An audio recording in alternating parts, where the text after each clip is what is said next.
The blue light of a screen paints the face of a figure sitting in the dark.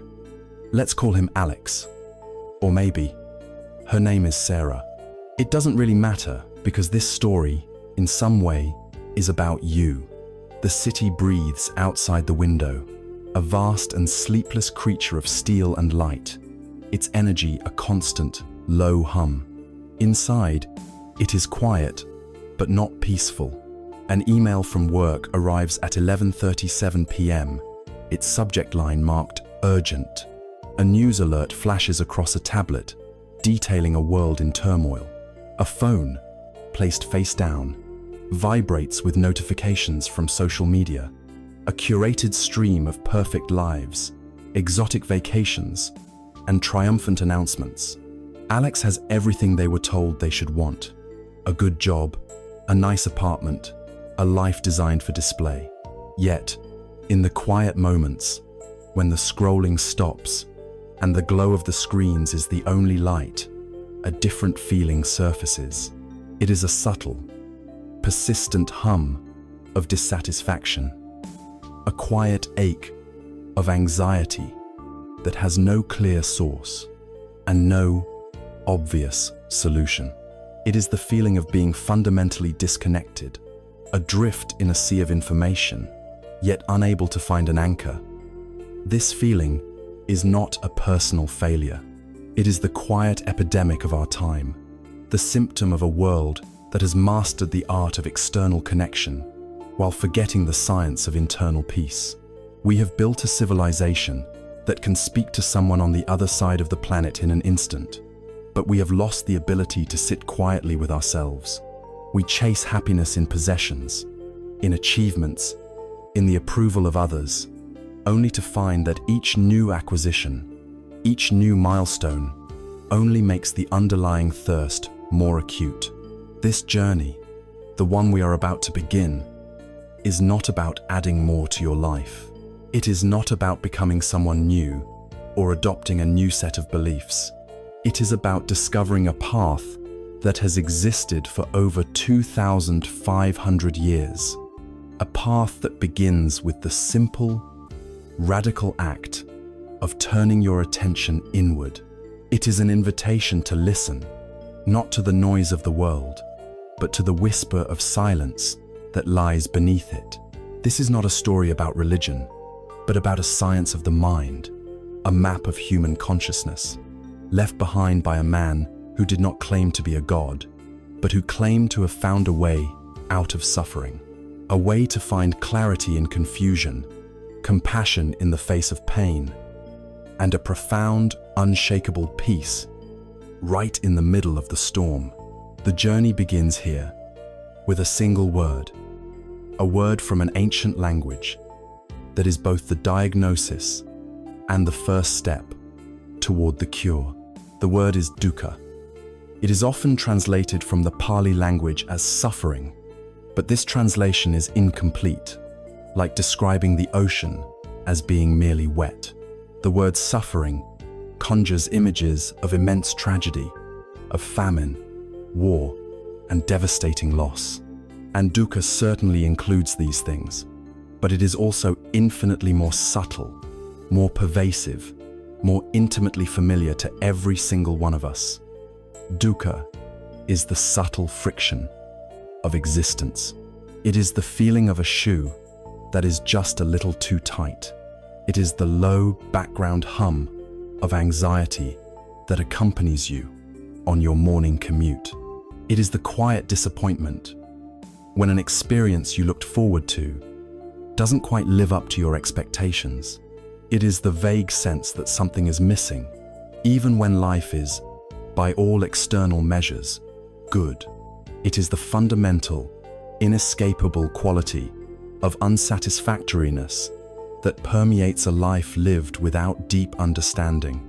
To truly grasp this, the ancient teachers broke dukkha down into three distinct, yet interwoven categories. The first is the most obvious, the one we all know. It is dukkha, the suffering of pain.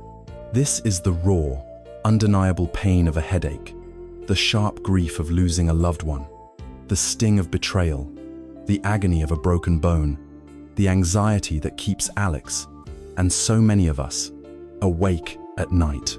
It is the suffering that makes us cry out, that feels unjust and overwhelming. It is the part of life we spend most of our energy trying to avoid, to numb, and to run away from. It is the open wound of our existence. But the Buddha's insight was that our unease runs far deeper than just our encounters with overt pain. This leads us to the second type, a form of dukkha that is far more subtle and perhaps even more insidious because it hides within our happiness. This is viparinama dukkha, the suffering of change. Think of the most perfect moment you can remember, a beautiful sunset, a long-awaited vacation, the joy of falling in love, the satisfaction of a great achievement. These moments are wonderful, yet they all carry within them a seed of unease. Why? Because we know they will not last. The sun will set, the vacation will end, relationships change, the thrill of success fades. This is the suffering of impermanence. The pleasure itself is real, but our desperate clinging to it, our attempt to freeze a fleeting moment in time, creates a tension, a subtle anxiety that hums beneath the surface of our joy. Modern life is a masterclass in viparinama dukkha. We scroll through endless feeds of perfect moments, creating an insatiable appetite for experiences that are, by their very nature, temporary. We chase the next high, the next promotion, the next purchase, believing it will finally provide lasting satisfaction. But it is like trying to build a house on the surface of a flowing river. The very ground beneath our feet is constantly shifting. The joy we seek is real, but our attempt to make it permanent, our resistance to its natural passing, is a primary source of our anxiety. The happiness itself is not the problem. The problem is the clinging. The problem is the inevitable pain that comes when the thing we are clinging to changes. This brings us to the third and most profound layer of this diagnosis. It is the most difficult to see because it is not an event or a feeling that comes and goes. It is the very fabric of our ordinary, unexamined existence. This is sankhara dukkha, the suffering of conditioned states, or the all-pervasive unsatisfactoriness of life itself. Imagine a wheel on a cart that is not perfectly round. The cart still moves forward, it still functions, but with every rotation, there is a slight bump, a subtle, persistent vibration. You might get so used to this vibration that you stop noticing it consciously, but your body still feels the stress. Your journey is inherently unstable. Sankhara dukkha is this vibration. It is the baseline unease that comes from being a self that is not a solid, independent entity, but a complex, ever-changing process. Our bodies, our thoughts, our emotions, our perceptions, they are all in a constant state of flux, arising and passing away from moment to moment. We try to find solid ground in this whirlwind of phenomena, creating a fixed identity, a story of me, and then we spend our lives defending this fragile construction from a world that constantly challenges it. This is exhausting. It is the background stress of having to maintain a self, the subtle tension of being a conditioned, impermanent being in a conditioned, impermanent world. It is the feeling that even when nothing is overtly wrong, something isn't quite right. It is the deepest layer of dukkha, the foundational hum of disquiet that we often mistake for life itself.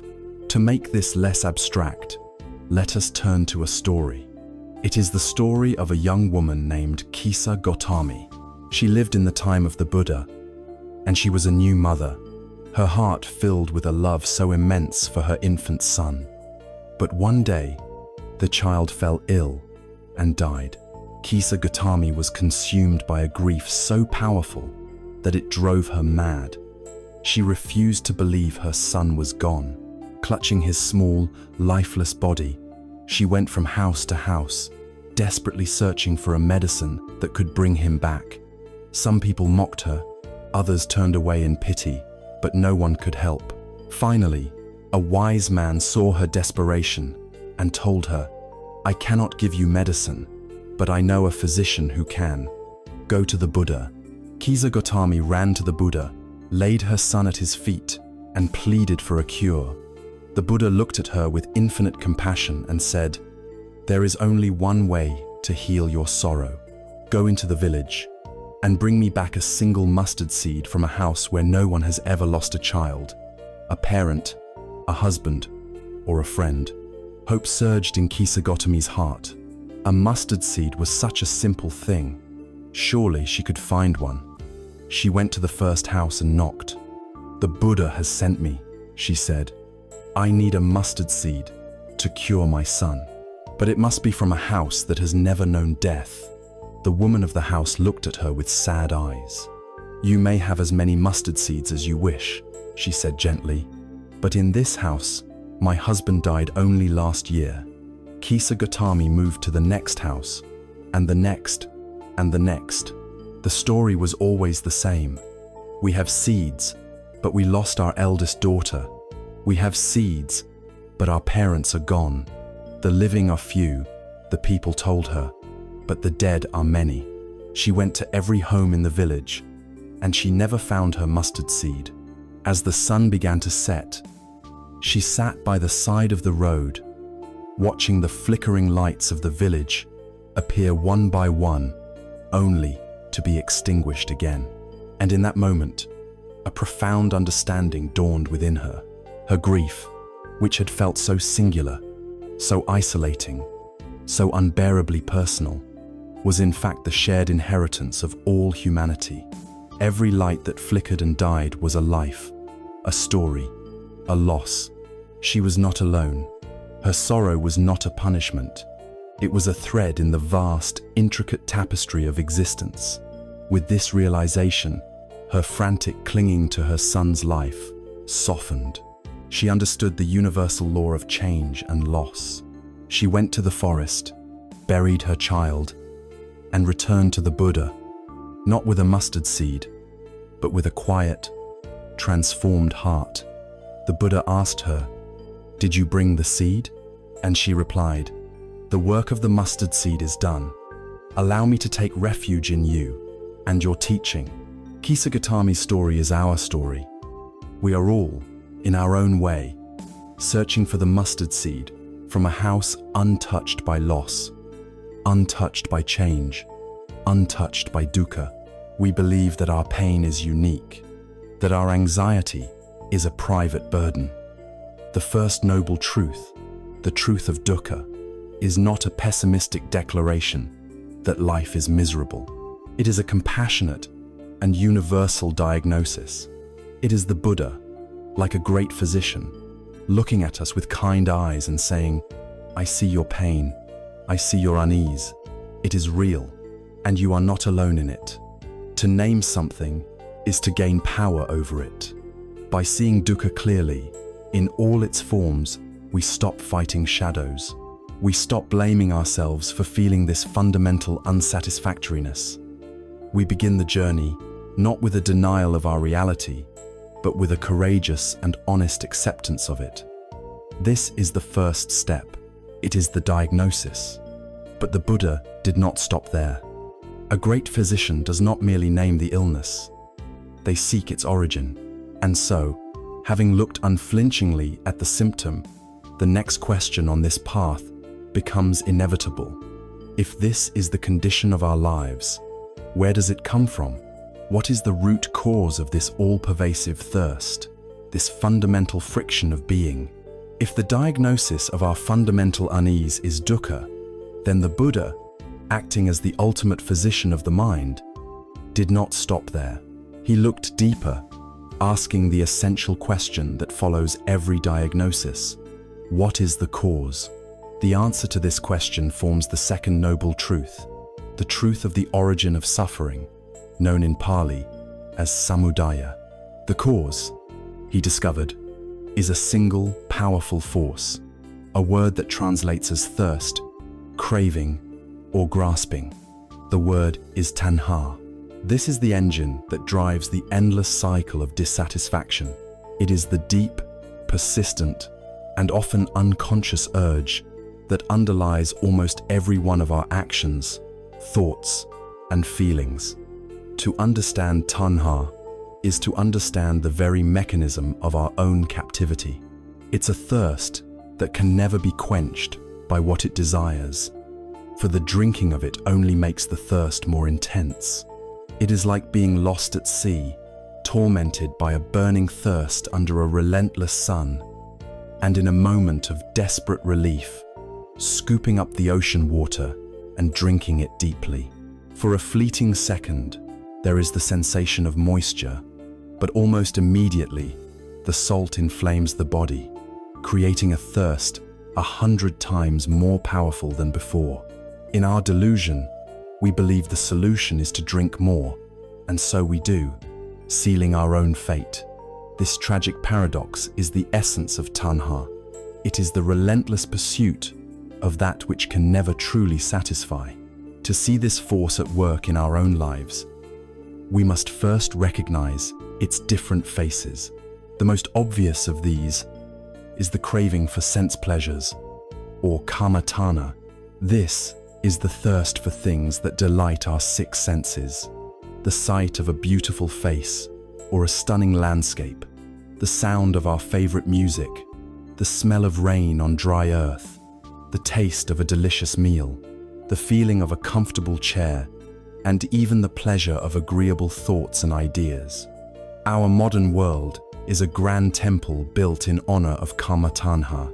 The entire engine of advertising and consumerism is designed to constantly stimulate this thirst, to create a feeling of lack that can only be soothed by the next purchase, the next experience, the next click.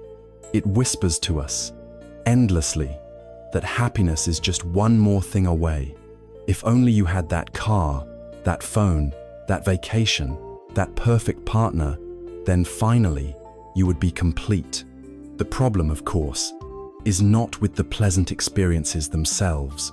Music, food, and beauty are not inherently evil. The problem lies in the quality of the thirsting itself. It is the clinging, the desperate feeling of, I must have this to be happy, or I cannot bear for this pleasure to end. This craving transforms the world into a marketplace of potential satisfactions and frustrations. It makes us restless, constantly scanning the horizon for the next source of pleasure, unable to be at peace with what is already here. It ensures we are never truly present, because our mind is always one step ahead, planning its next acquisition of pleasure, or mourning the one that just passed. Deeper than this surface-level craving, however, is a more profound and existential thirst. This is bhavatana, the craving to be, the craving for existence. This is not just the basic survival instinct. It is the deep, psychological drive to solidify our sense of self, to become somebody. It is the thirst for identity, status, recognition, and permanence in a world that offers none of these things. Bhavatanha is the force that fuels ambition beyond simple need. It is the desire to have our name remembered, to leave a mark, to build a legacy. It manifests in our desperate need to be right in an argument, in the careful curation of our social media profiles, to present an idealized version of our lives. It is the subtle satisfaction we feel when we can define ourselves by our job title, our accomplishments, our possessions, or our beliefs. This craving to be is a desperate attempt to build a solid fortress of me on the shifting sands of impermanence. We construct an identity out of fleeting thoughts, feelings, and roles, and then we spend our lives defending it, promoting it, and fearing its annihilation. It is the thirst to be seen, to be known, to matter. It is the root of so much of our striving and so much of our fear, because deep down, we sense the flimsy nature of this constructed self, and we are terrified that one day it will all dissolve, leaving nothing behind. This craving to exist, to be a solid and continuous self, is a powerful driver of dukkha because it sets us in direct opposition to the fundamental nature of reality, which is fluid, interdependent, and constantly changing. On the other side of this same coin, there is a darker, more desperate thirst. This is vibhavatanha, the craving for non-existence, the craving to not be, when the pain of dukkha becomes too great, when the frustration of our cravings is too acute, when the fortress of the self is under siege, this opposite thirst arises. It is the overwhelming desire for annihilation, for escape, for it all to just stop. In its most extreme form, it is the suicidal urge. But in our everyday lives, vibhavatanha manifests in countless subtler ways. It is the impulse to numb ourselves with alcohol or drugs. It is the compulsion to lose ourselves for hours in binge-watching a television series or endlessly scrolling through social media feeds. Anything to avoid the discomfort of the present moment. It is the heavy lethargy that makes us want to stay in bed and sleep a problem away. It is procrastination, the desire to annihilate a difficult task by pushing it into a future that never arrives. It is the anger that wishes to destroy an obstacle or a person who is causing us pain. Vibhavatana is the "I can't handle this" reaction.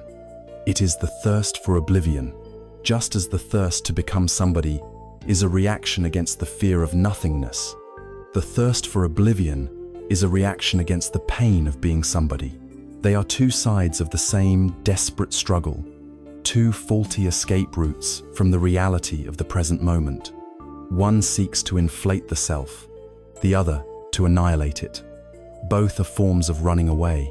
Both are forms of tanha, and both lead directly to suffering. The parable of the man drinking salt water perfectly captures this self-perpetuating trap. He is driven by a genuine need, a real thirst. In the same way, our search for happiness is genuine. The first taste of salt water, the first taste of a sense pleasure or a moment of ego gratification, seems to offer relief. It seems to be the answer, and so our belief is confirmed. This is the way to quench my thirst. But this belief is a tragic delusion. The very nature of the solution is to intensify the problem. The more we indulge kammatthana, the more we need ever greater stimuli to feel the same level of pleasure, a cycle now known in modern psychology as the hedonic treadmill. The more we feed bhavatana, building up our ego, the more we have to lose, and the more terrified we become of failure and obscurity. The more we give in to vibhavatana, seeking escape, the less capable we become of dealing with life's inevitable difficulties, and the more we need to escape. We are caught in a feedback loop, a vicious cycle, powered by our own misunderstanding. We are drinking the very poison we believe to be the cure. This, then, is the cause of our disquiet. It is not the world itself that is the problem. It is not the existence of pain or the fleeting nature of pleasure. The problem is the thirst, the relentless, grasping, clinging quality of a mind that has not understood its own nature. It is this tanha, in its three forms, that takes the raw data of life, the pleasant, the unpleasant, and the neutral, and turns it into the suffering of dukkha. It is the reactive mind that says, of a pleasant feeling, I need more of this, and of an unpleasant feeling, I must get rid of this.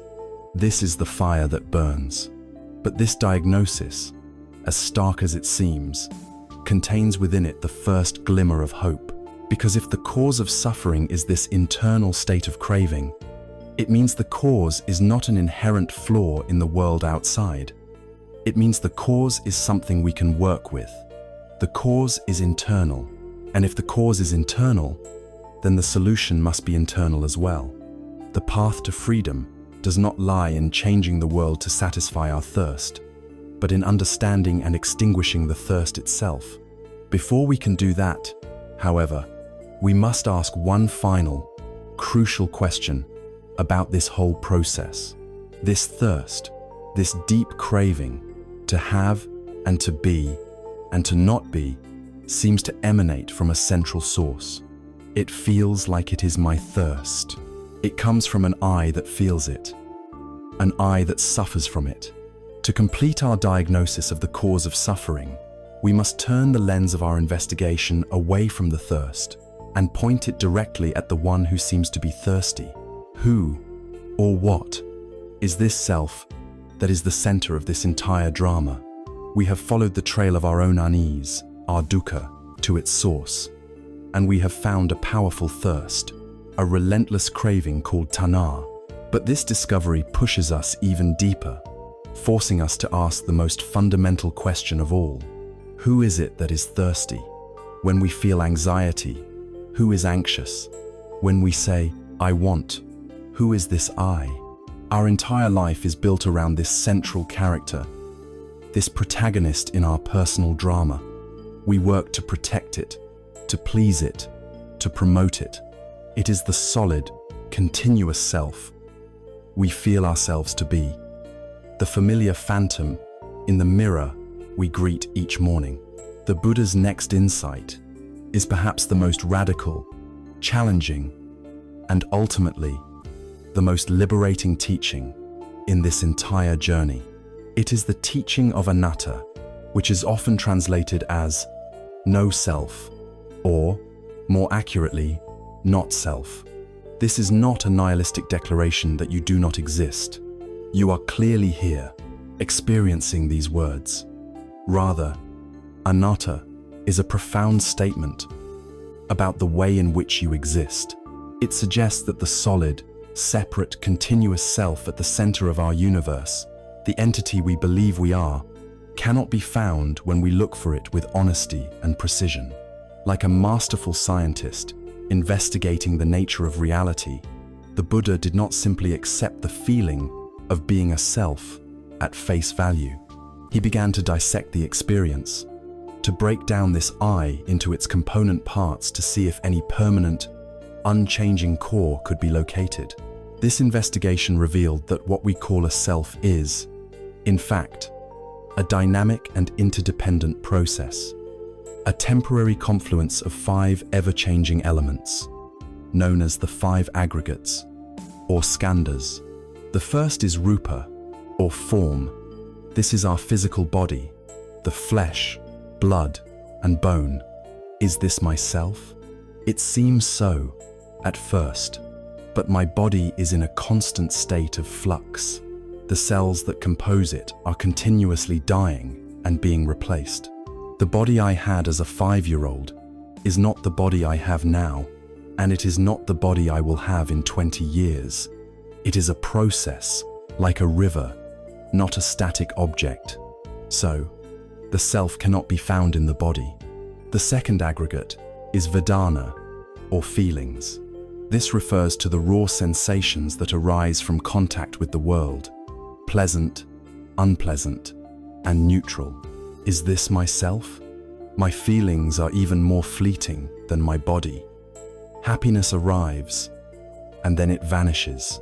Sadness washes over me, and then it recedes. Boredom sets in, and then it is replaced by interest. Feelings are like the weather, constantly changing. If I am my feelings, which one am I? The happy one? The sad one? Clearly, the self cannot be found in our feelings. The third aggregate is sana, or perception. This is the faculty of the mind that recognizes, identifies, and labels our experience. It's the part that sees a patch of red and labels it apple, or hears a sound and recognizes it as music. These perceptions are also incredibly unstable. and dependent on conditions. My perception of a person can change dramatically with new information. The way I perceive a political issue can shift over time. Perception is a tool the mind uses, not a permanent owner of the mind. So, the self cannot be found in our perceptions. The fourth aggregate is sankhara, which can be translated as mental formations or volitions.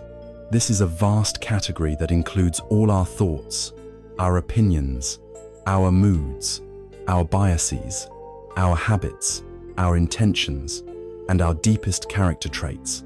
This is where we are most convinced the I resides. I am my thoughts, my personality.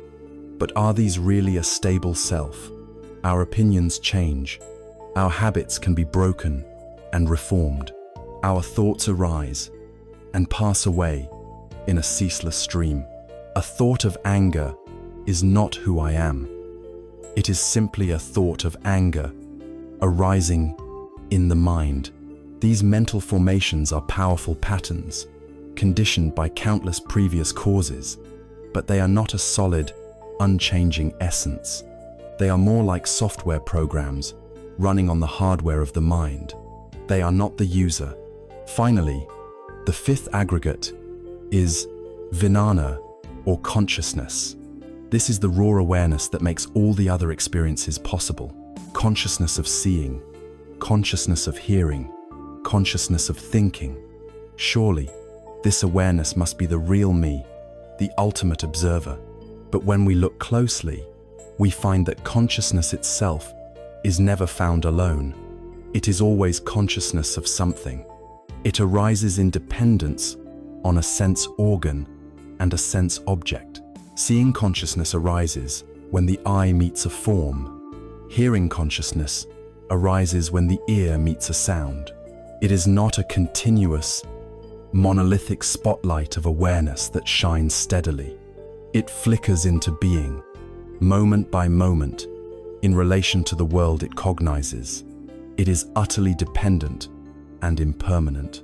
Having dissected the entire experience of being, the Buddha came to a startling conclusion.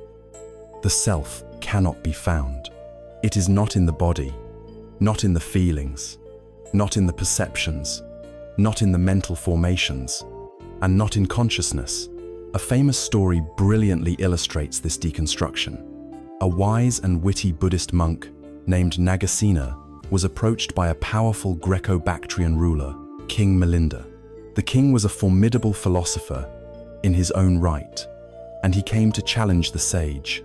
"What is your name, venerable sir?" the king asked. The monk replied, "I am known as Nagasena, your majesty, but this is only a conventional designation, a name in common use. For in the ultimate sense, there is no permanent person or soul to be found here." The king, amused and skeptical, retorted, "If there is no person, then who is it that wears these robes and takes this food? If I were to have you killed, would there be no murderer and no one murdered?" Then, gesturing to the chariot that had brought Nagasena, the king used his own clever logic. "Tell me, venerable sir, is the pole of the chariot the chariot?" "No, your majesty," Nagasena replied. The king continued, "Are the wheels the chariot, the axle, the frame, the ropes?" To each question, Nagasena calmly answered, "Number." Then, the king declared triumphantly, "Is the chariot something else, separate from all of its parts?" "No, your majesty." "Then, for all my questions, I cannot find this chariot. It is just a sound, a word. You have lied, for there is no chariot." At this, Nagasena smiled gently. He turned the king's own logic back upon him. "Your majesty, you are a great king. You are accustomed to luxury. How did you arrive here today? Did you walk?" "No, sir. I came in a chariot." "You say you came in a chariot?" Nagasena said. "Then please, define it for me. Is the pole the chariot? Are the wheels the chariot? He repeated the king's own deconstruction until the king had to concede that the chariot was nowhere to be found as a separate, intrinsic entity. Nagasena then delivered the final, profound point. "Just so, Your Majesty. Chariot is but a convenient name, a label we use when the pole, the wheels, the axle, and the frame are all brought together in a specific arrangement. In the same way, Nagasena is but a convenient name for the temporary assembly of this body, these feelings, these perceptions, these mental habits, and this consciousness. In the ultimate sense, when you look for a permanent Nagasena at the core, it cannot be found. This insight is revolutionary. The self is not a noun, it is a verb. It is a process of selfing, not a static self. It is like a wave in the ocean. A wave has a distinct form, an identity for a time. We can point to it and say, that is a wave, but it is nothing other than the water of the ocean itself, rising up for a moment before returning to the whole. It has no separate existence. To cling to the identity of being a wave is to suffer, because the one certainty of a wave's existence is that it must eventually break. When we begin to see this in our own experience, the heavy burden of being me starts to lighten. When a mistake is made, we don't have to take it so personally as I am a failure. We can see it as a mistake has occurred within this process. When an angry thought arises, we don't have to fuse with it and become an angry person. We can observe it as the energy of anger is moving through this psychophysical system. This creates a space of freedom. The phantom in the mirror, the character we have spent our whole lives defending, begins to look transparent. We see it for what it is, a beautiful, complex, and temporary collection of processes, not a king in a castle. This understanding of anatta, of not self, dissolves the very entity that was feeling the thirst of tanha. If the one who craves is not solid, then the craving itself loses its solid ground. But this leads to one more question. If the self is an impermanent, fluid process, what about the world it experiences? What about the objects of our craving, the very things we thirst for? Are they any more solid, any more permanent than the self who desires them? To complete our picture of reality, we must now turn our gaze outward, to the nature of everything we perceive. Having journeyed into the heart of our own experience, we have found that the solid self we believed in is more like a fleeting mirage, a dynamic process the Buddha called anatta. This naturally leads our investigation outwards, from the one who perceives to the world that is perceived. If the I is a fluid, ever-changing river, what is the nature of the ground it flows through? What is the nature of the people, the possessions, the thoughts, and the feelings that this self clings to or pushes away? Here we arrive at the third of the great marks of existence, a truth as universal as gravity, yet one we spend most of our lives trying to deny. This is the truth of anicca, or impermanence. Like its companions, dukkha and anatta, this is not a philosophical concept to be debated, but a reality to be observed directly in every moment of our lives. It is the simple, profound, and inescapable fact that everything changes. Nothing is permanent. Everything that arises must, eventually, pass away. This is not a pessimistic or morbid declaration. It is the fundamental rhythm of the universe, and learning to dance with it is one of the great secrets to peace. We can see anicca on the grandest of scales. We read of empires that rose to dominate the world, now nothing but dust and ruins studied by archaeologists. We see great mountains, the very symbols of permanence, that are slowly but surely being worn down by wind and rain. In the night sky, we see the light from stars that have already died millions of years ago. On a more human scale, we see the relentless turning of the seasons, the cycle of birth, growth, decay, and death that governs all of living nature. Our modern world, with its promises of security and stability, is a testament to our resistance to this truth. We build our homes with strong materials, yet they still require constant maintenance against the forces of decay. We buy a new car, gleaming and perfect, and feel a pang of suffering at its first scratch, its first dent, the first sign that it too is subject to the law of anicca. Our favorite clothes fade and wear out. Our technologies, once cutting edge, become obsolete. Our very lives are a constant, and ultimately losing, battle to hold back the relentless tide of change. This truth is even more intimate, more immediate, when we turn the lens of observation inward. Our own bodies are a masterclass in impermanence. With every breath, we are aging. The energy and vitality we feel on a Tuesday may be replaced by fatigue on a Wednesday. Health gives way to sickness, and sickness may give way to health again. The face we see in the mirror today is subtly different from the one we saw a year ago. Internally, the landscape of our mind is a swirling kaleidoscope of change. A powerful emotion like anger or joy can arise, fill our entire awareness, and then vanish as if it were never there, replaced by a new feeling, a new thought. The worry that seemed so solid and all-consuming at 3 in the morning can dissolve into absurdity in the morning light. The thoughts themselves, which we often mistake for our identity, are like clouds passing through the vast sky of the mind. They appear from nowhere, linger for a moment, and then disappear, replaced by the next one in an endless procession. The mind is not a static library of information. It is a waterfall of ceaseless activity. There is no solid ground to be found anywhere. The crucial insight here is that anicca itself is not the cause of suffering. Change is not the problem. The rain is not suffering. The erosion of the mountain is not suffering.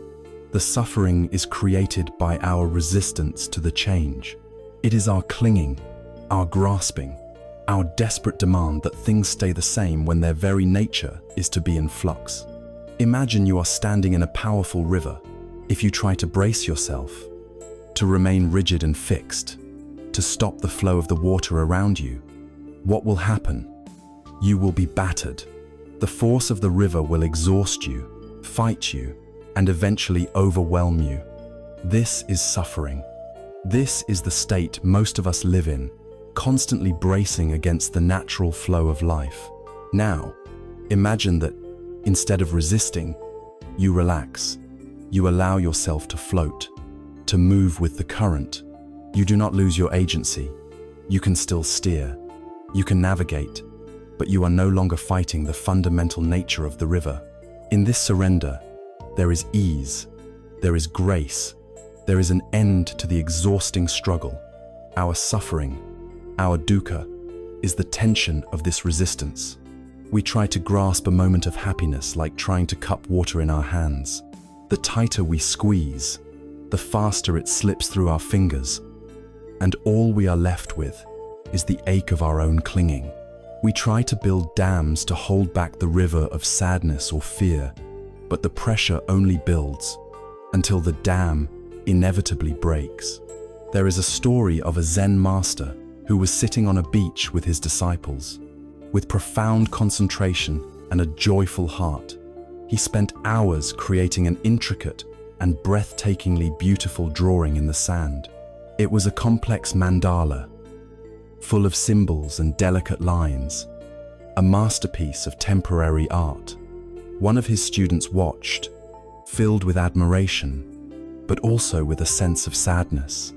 "Master," he said, "why do you pour so much effort into something so beautiful when the first high tide will come and wash it all away?" The master paused, looked at his perfect creation, and then at the vast ocean. He smiled a gentle, knowing smile. A short while later, A gust of wind swept across the sand, blurring the sharp lines of the drawing.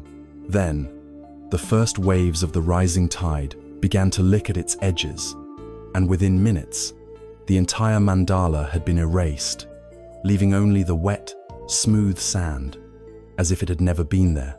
The student looked at his master, expecting to see a flicker of disappointment or loss. Instead, the master's smile had only deepened.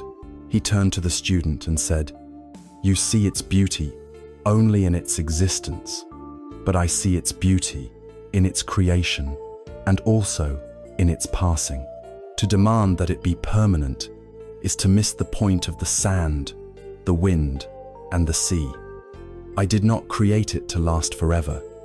I created it to be beautiful, right now." When we truly begin to absorb the wisdom of anicca, it ceases to be a source of fear and becomes a source of profound freedom. If everything is impermanent, it means we are not chained to our past. The mistakes, the regrets, the person you were 10 years ago, or even 10 minutes ago, do not define you. Each moment is a new arising, a new opportunity to begin again. The grip of the past dissolves. Likewise, the fear of the future begins to loosen. So much of our anxiety is born from trying to plan and control a future that is, by its very nature, uncertain and unknowable. Accepting anicca means we can relax that desperate need for control. We can focus on what is actually within our power, our intentions and actions in this present moment.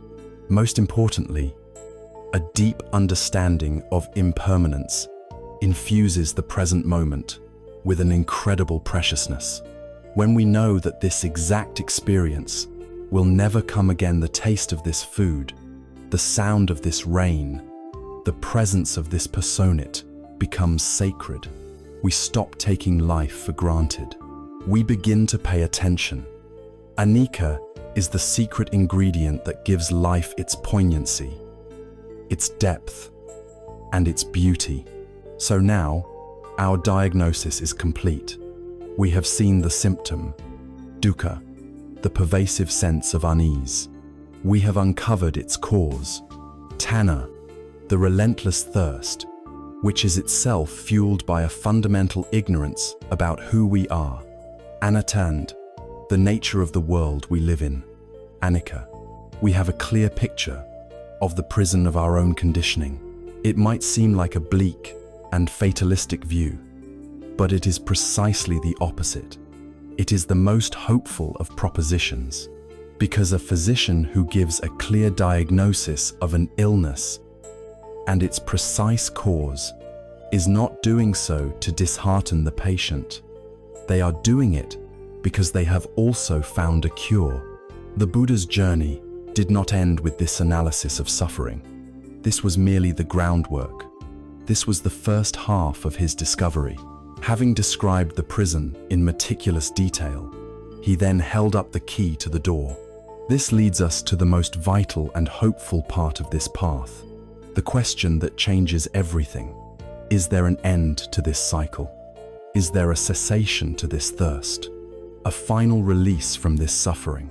The answer to that question is a resounding yes. We have walked through the shadows. We have looked with unflinching honesty at the nature of our discontent, the dukkha that hums beneath the surface of our lives. We have traced it to its root, the insatiable thirst of tanha. We have even dissected the very idea of the self that feels this thirst, discovering the phantom-like process of anatta and the ceaseless, flowing reality of anicca in which it exists. To stop here would be to have a perfect understanding of a prison, a flawless map of a cage. It would be a profound but ultimately bleak diagnosis. And it is at this very point that the Buddha's teaching makes its great and hopeful turn. Having laid bare the anatomy of suffering, he then presented the reality of its cessation and the clear, practical path that leads to that freedom. This is the promise that transforms this entire journey from a philosophical analysis into a workable path of liberation. This is the third noble truth, the truth of Nirodha, the cessation of suffering. It is the declaration that the fire of craving can, in fact, be extinguished. The word that points to this state of cessation is perhaps one of the most famous and most misunderstood in all of Eastern philosophy, nirvana.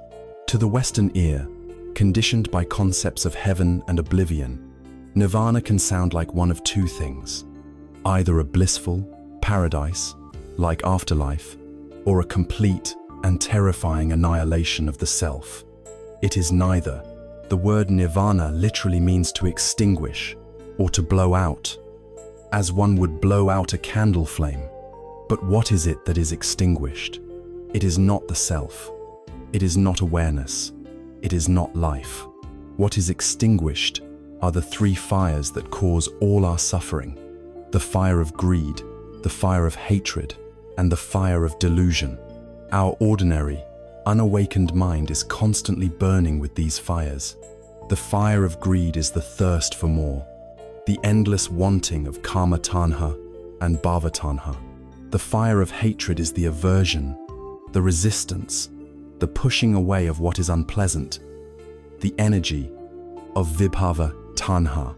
And the fire of delusion is the fundamental ignorance of anatta and anicca, the smoke of confusion that prevents us from seeing reality as it truly is. Nirvana is the state of profound peace, clarity, and unshakable freedom that remains when these fires have been put out for lack of fuel. The fuel is our clinging, our aversion, our ignorance. When we stop feeding the flames, the fire naturally dies down. What is left is not a void, but a cool, spacious, and radiant awareness. Nirvana is not a place you go to after you die. It is a psychological reality that can be touched, experienced, and ultimately realized right here, right now, in this very life. This is not some far-off, unattainable dream reserved for saints and mystics.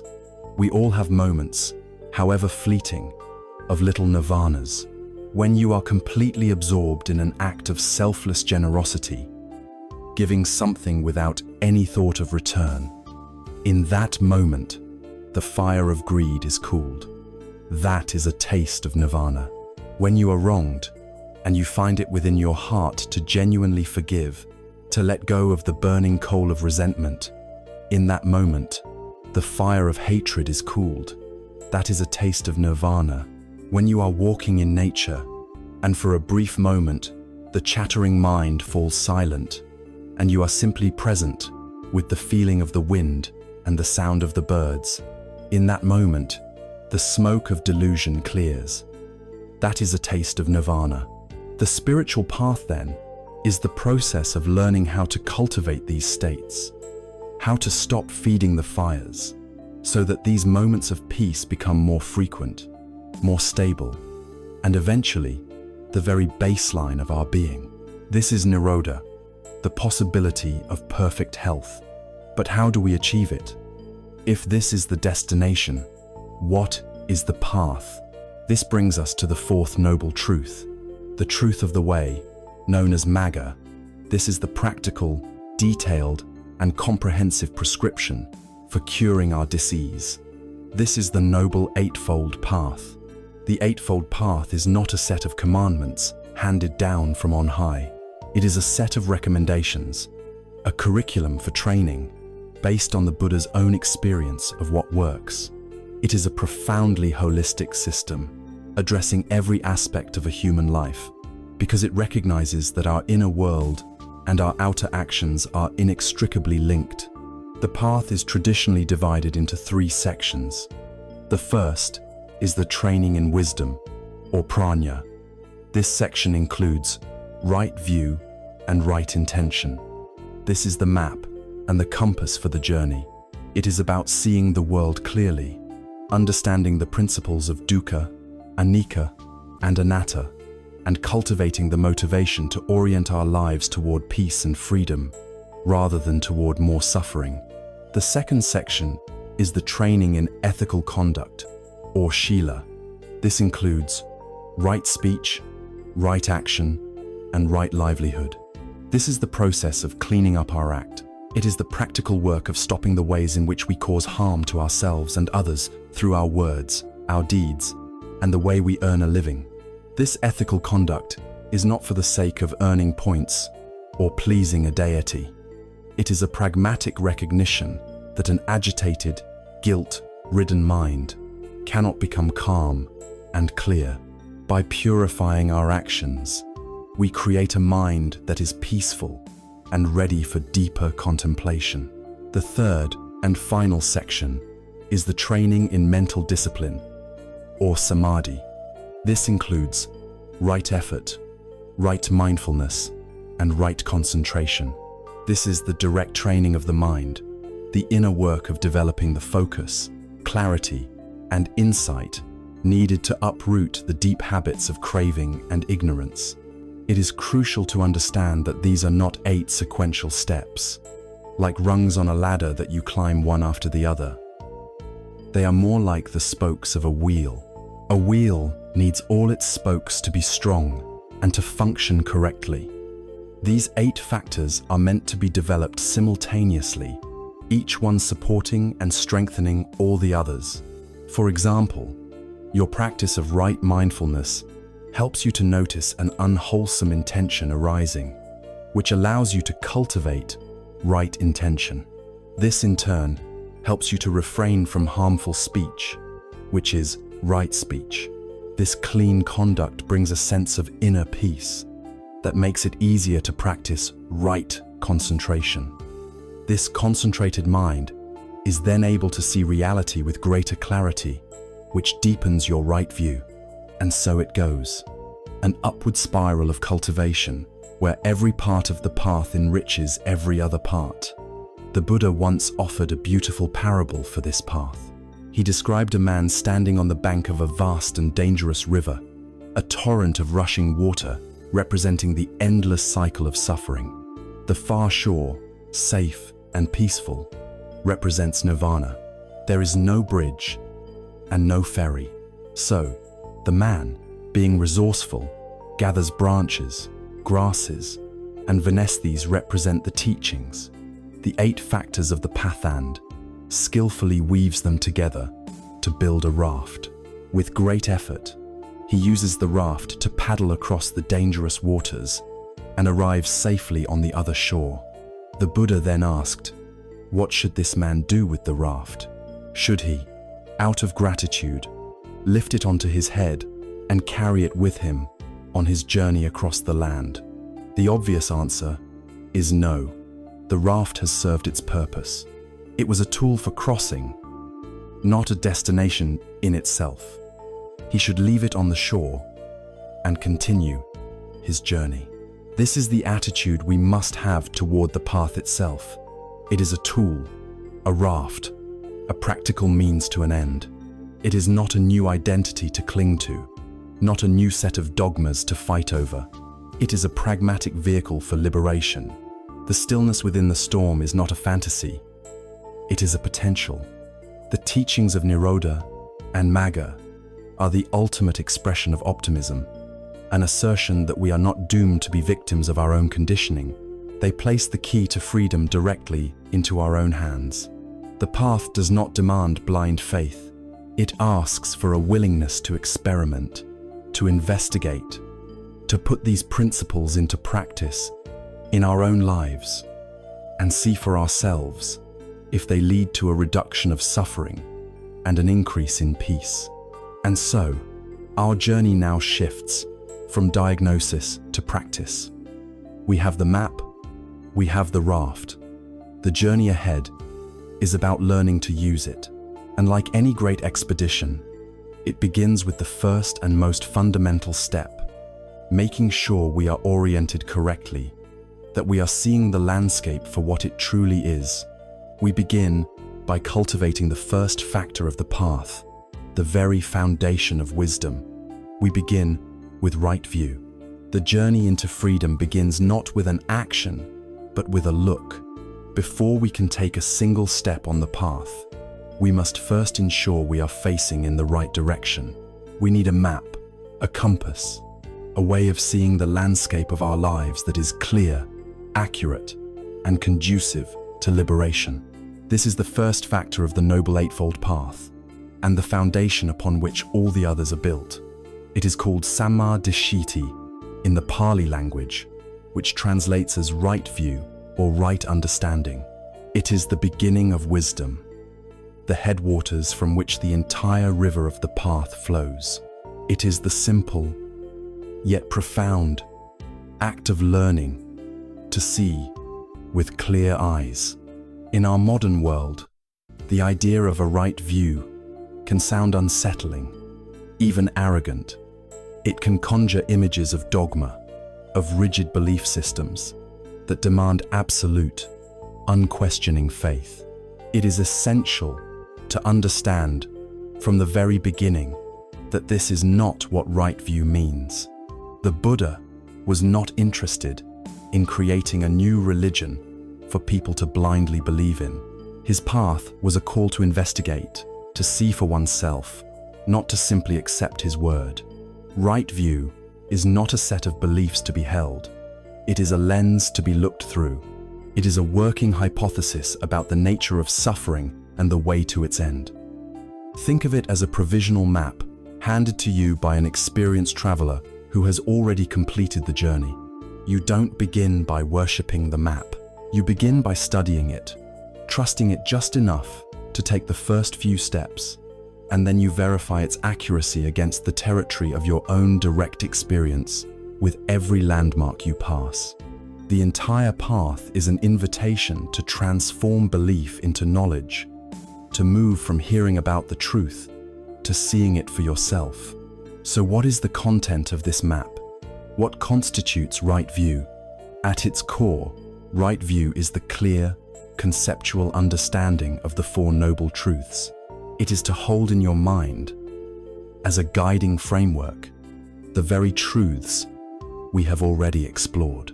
It is, firstly, the view that acknowledges the reality of dukkha, seeing the subtle and overt unsatisfactoriness in a life driven by craving, not as a pessimistic judgment, but as a compassionate diagnosis. Secondly, it is the view that understands the cause of this dukkha is tanha, the internal thirst for things to be other than they are. This shifts the blame from the external world to our internal reactions, which is incredibly empowering.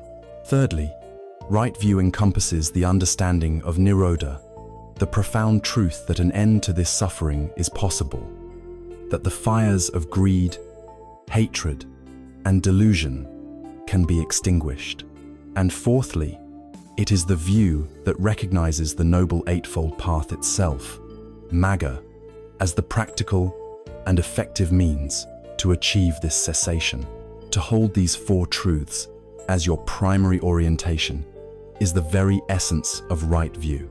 It provides the context, the why, for every other practice that follows. This view is further deepened by an understanding of the fundamental laws that govern our existence. A key component of right view is a working grasp of kamma, the law of moral cause and effect. This is the understanding that our volitional actions, the intentions behind our thoughts, words, and deeds are seeds that will ripen into future experiences. Wholesome actions, rooted in generosity, kindness, and wisdom, lead to states of happiness and peace. Unwholesome actions, rooted in greed, hatred, and delusion, lead to states of suffering. This is not a system of divine reward and punishment. It is a natural law, as impersonal as gravity. Understanding kamma gives us a powerful sense of agency. We are not helpless victims of fate, but the active creators of our reality through the choices we make in each moment. This view naturally encourages ethical behavior, not out of fear, but out of a wise desire for our own well-being and the well-being of others. Right view also means seeing the world through the lenses of anicca and anatta, understanding that all conditioned things are impermanent, and that there is no solid, separate self to be found within these changing processes. This intellectual understanding acts as a solvent, beginning to dissolve the deep-seated habits of clinging that are the root of tanha. There is a famous Indian parable that perfectly illustrates the difference between a partial view and right view. A king once gathered a group of men who had been blind from birth. He had an elephant brought before them and asked each one to touch a part of the animal and describe what an elephant is. The first man touched the elephant's thick, sturdy leg and declared, "An elephant is like a great stone pillar." The second man got hold of the tail and said, "No, you are wrong. An elephant is like a coarse rope." The third touched the sharp tusk. "It is clear an elephant is like a sharp plowshare," he argued. Another felt the wide, leathery ear and said it was like a large fan. The man who touched the long, flexible trunk insisted it was like a thick snake. Having each experienced only one part of the whole, they fell into a heated argument, each one absolutely certain of their own conclusion and contemptuous of the others. Each of their views was correct in a very small, limited way, but they were all fundamentally wrong because they were incomplete. We are like these blind men. Our conditioning, our culture, our personal history, and the limits of our senses give us only a small, partial piece of reality.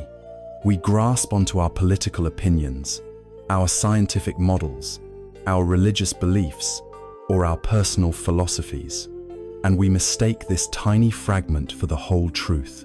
This leads to misunderstanding, conflict, and suffering on a global scale. Right view, in this context, is the attempt to see the whole elephant. It is the conceptual framework that acknowledges the leg, the tusk, the trunk, and the tail, and understands how they all fit together to form a single, complex reality. Cultivating such a view is not a one-time event. It is a process that deepens over time through 3 stages of wisdom. The first stage is called sutta, the wisdom that comes from listening or reading. This is where we all begin. We listen to the teachings, read the discourses, and engage with the wisdom of those who have walked the path before us. We acquire the initial map, the basic concepts. But if we stop here, it is merely borrowed knowledge, an intellectual souvenir. The second, crucial stage is cintamaya, the wisdom that comes from thinking and reflection. This is where we take the map we have been given and we study it for ourselves. We don't accept it blindly. We question it, ponder it, and relate it to our own lives. Does this teaching on impermanence align with what I see in my own experience? Does the law of karma make logical sense? We chew on the teachings, digest them intellectually, until they become our own considered understanding, not just something we have been told. This is vital, but it is still in the realm of concept. The final and most profound stage is bhavana mayapana, the wisdom that arises from direct experience, primarily through meditation. Through the sustained practice of mindfulness, we stop just thinking that thoughts are impermanent, and we begin to directly witness them arising and passing away like bubbles. We stop just theorizing about not self, and we have visceral moments of experiencing awareness without a central me in charge. This is where the map becomes the territory. This is where the view ceases to be a thought in the head and becomes a lived, unshakable reality in the heart. This is the ultimate goal of right view. Right view is the light that illuminates the path ahead. It provides the rationale, the structure, and the direction for our journey. It ensures that our efforts are not wasted, that we are not simply wandering in the dark. It is the first and most essential spoke in the wheel of the path. But a map, however perfect, and a light, however bright, are of little use if there is no will to actually embark on the journey. An understanding of the truth must be paired with an aspiration to live in accordance with that truth. Once our eyes are beginning to see clearly, we must then align our hearts. We must cultivate the correct motivation that will propel us forward, away from the shores of suffering and toward the shores of peace. Having established a right view, we must next cultivate a right intention. Spei, a right intention. If right view is the clear map that shows us the landscape of reality, then right intention is the resolve to actually begin the journey.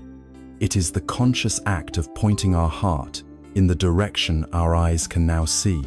A map is inert without the will to travel, and a view, no matter how profound, is sterile without the motivation to live in accordance with it. This is Sammasankappa, right intention or right resolve, the second factor of the Noble Eightfold Path. It is the bridge between wisdom and action, the rudder that steers the ship of our life. It is where we take the conceptual understanding of our human condition and begin to actively shape our inner world, planting the seeds that will eventually blossom into freedom. Right intention is not about wishful thinking. It is about a firm and conscious commitment, a realignment of our deepest aspirations, away from the causes of suffering and toward the causes of peace. This commitment takes three distinct forms, three powerful reorientations of the heart. The first is the intention of renunciation. The word renunciation often conjures images of harsh austerity, of self-denial, and a grim rejection of the world. This is a profound misunderstanding. The intention of renunciation, or nekkhamma, is born not of self-hatred, but of profound self-compassion. It is the gentle and wise intention to let go. Through right view, we have seen that chasing after sense pleasures, status, and worldly possessions is the very engine of dukkha, the act of drinking salt water to quench a thirst. The intention of renunciation, therefore, is the resolve to loosen the grip of that thirst. It is like realizing you have been carrying a heavy bag of rocks on your back for your entire life and making the conscious decision to set it down. It is not an act of punishment, but of immense relief. It is the intention to cultivate simplicity, to find contentment in what is, rather than what could be acquired. It is the shift from seeking happiness outside of ourselves to cultivating it within. This intention to renounce our obsessive clinging is the first great step toward inner peace, an act of turning away from the noise of the world to listen to the quiet of our own heart. The second form of right intention is the intention of goodwill. This is the direct antidote to the poison of ill will, anger, resentment, and hatred. Known as avyapada, it is the deliberate resolve to meet all beings, without exception, with a heart of loving kindness or metta. This is not a sentimental hope that we will suddenly feel warm and affectionate toward everyone, especially those we find difficult. It is a commitment to a direction, a training of the will. When a person harms us, the habitual reaction of the untrained mind is to generate thoughts of anger and revenge. The intention of goodwill is the conscious choice to interrupt that pattern. We see the anger arise, and we intentionally plant a different seed. We cultivate the thought, "May you be free from suffering, may you be well." We do this not because the other person necessarily deserves it, but because we understand that holding on to anger is like holding a hot coal with the intent of throwing it at someone else. We are the one who gets burned. The intention of goodwill is a profound act of mental hygiene. It is the resolve to stop poisoning ourselves with negativity. It is the commitment to transform our heart into a space of safety, a source of peace, rather than a battlefield of resentment. It applies not only to others, but also to ourselves, replacing the voice of the inner critic with a voice of unconditional friendliness. The third form of this resolve is the intention of harmlessness. This is the antidote to cruelty and violence in all its forms. Known as avihimsa, it is the active intention to avoid causing harm to any living creature. This is rooted in the quality of compassion, or karuna, which is the heart's natural response to seeing suffering. The intention of harmlessness is the commitment not to be the cause of that suffering for others. This extends far beyond the obvious act of physical violence. It includes the intention not to harm with our words, not to harm through our livelihood, and not to harm through our negligence or indifference. It prompts us to consider the consequences of our actions more deeply. It asks us to be mindful of the impact of our consumption, the source of our food, and the ripple effects of our choices. It is the intention to walk through the world gently, to be a presence that brings safety, not fear. When we cultivate the intention of harmlessness, we are cultivating a heart that is soft, receptive, and deeply connected to the web of life. We recognize our shared vulnerability and our shared desire to be free from pain. This intention protects others, but most profoundly, it protects ourselves from the karmic consequences of causing harm, and it transforms our very being into an agent of peace. The power of these intentions cannot be overstated, for intention is the seed of karma, the very origin of our actions. Imagine two people working side by side to build a beautiful temple. Their outward actions are identical. They lay the same bricks, they carve the same stones, they lift the same heavy beams. The first person is driven by the intention of self-glorification. With every brick he lays, he thinks, "When this is complete, my name will be renowned. The king will reward me. People will praise my skill for generations." His actions are fueled by craving for fame and gain, a deep thirst of the ego. The second person is driven by the intention of goodwill and harmlessness. With every brick she lays, she thinks, "May this temple be a place of refuge for those who are weary. May all who enter here find a moment of peace and solace. May the work of my hands contribute to the easing of suffering in this world." From the outside, their work is the same. But from the inside, from the perspective of the heart, they are living in two different universes. The first man, though he creates a beautiful building, is strengthening the very chains of his own ego, reinforcing the habit of craving that leads to suffering.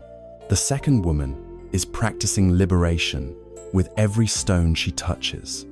Her work is a meditation, an act of generosity that purifies her own heart and cultivates peace. The intention is the cause.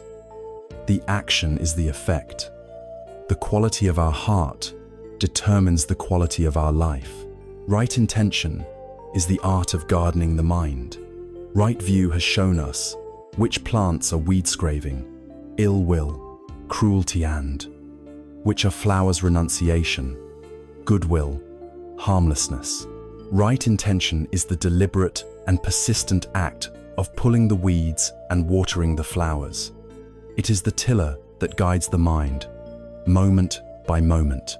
It doesn't mean we will never have an unwholesome thought again. The weeds will still sprout. But now, we have the resolve not to let them take over the garden. We see them, we recognize them for what they are, and we gently but firmly replace them with a more wholesome intention. A small rudder can turn a vast ship. In the same way, this subtle, internal shift in our core motivation can, over time, alter the entire trajectory of our lives. It is the quiet force that purifies our heart, making every moment an opportunity for practice, transforming the mundane acts of daily life into a path of awakening. Once our seeing is clear and our heart is aimed true, this powerful inner alignment naturally seeks expression. it begins to overflow into the world. And the first and most immediate gateway through which our inner state is revealed is the gateway of the mouth.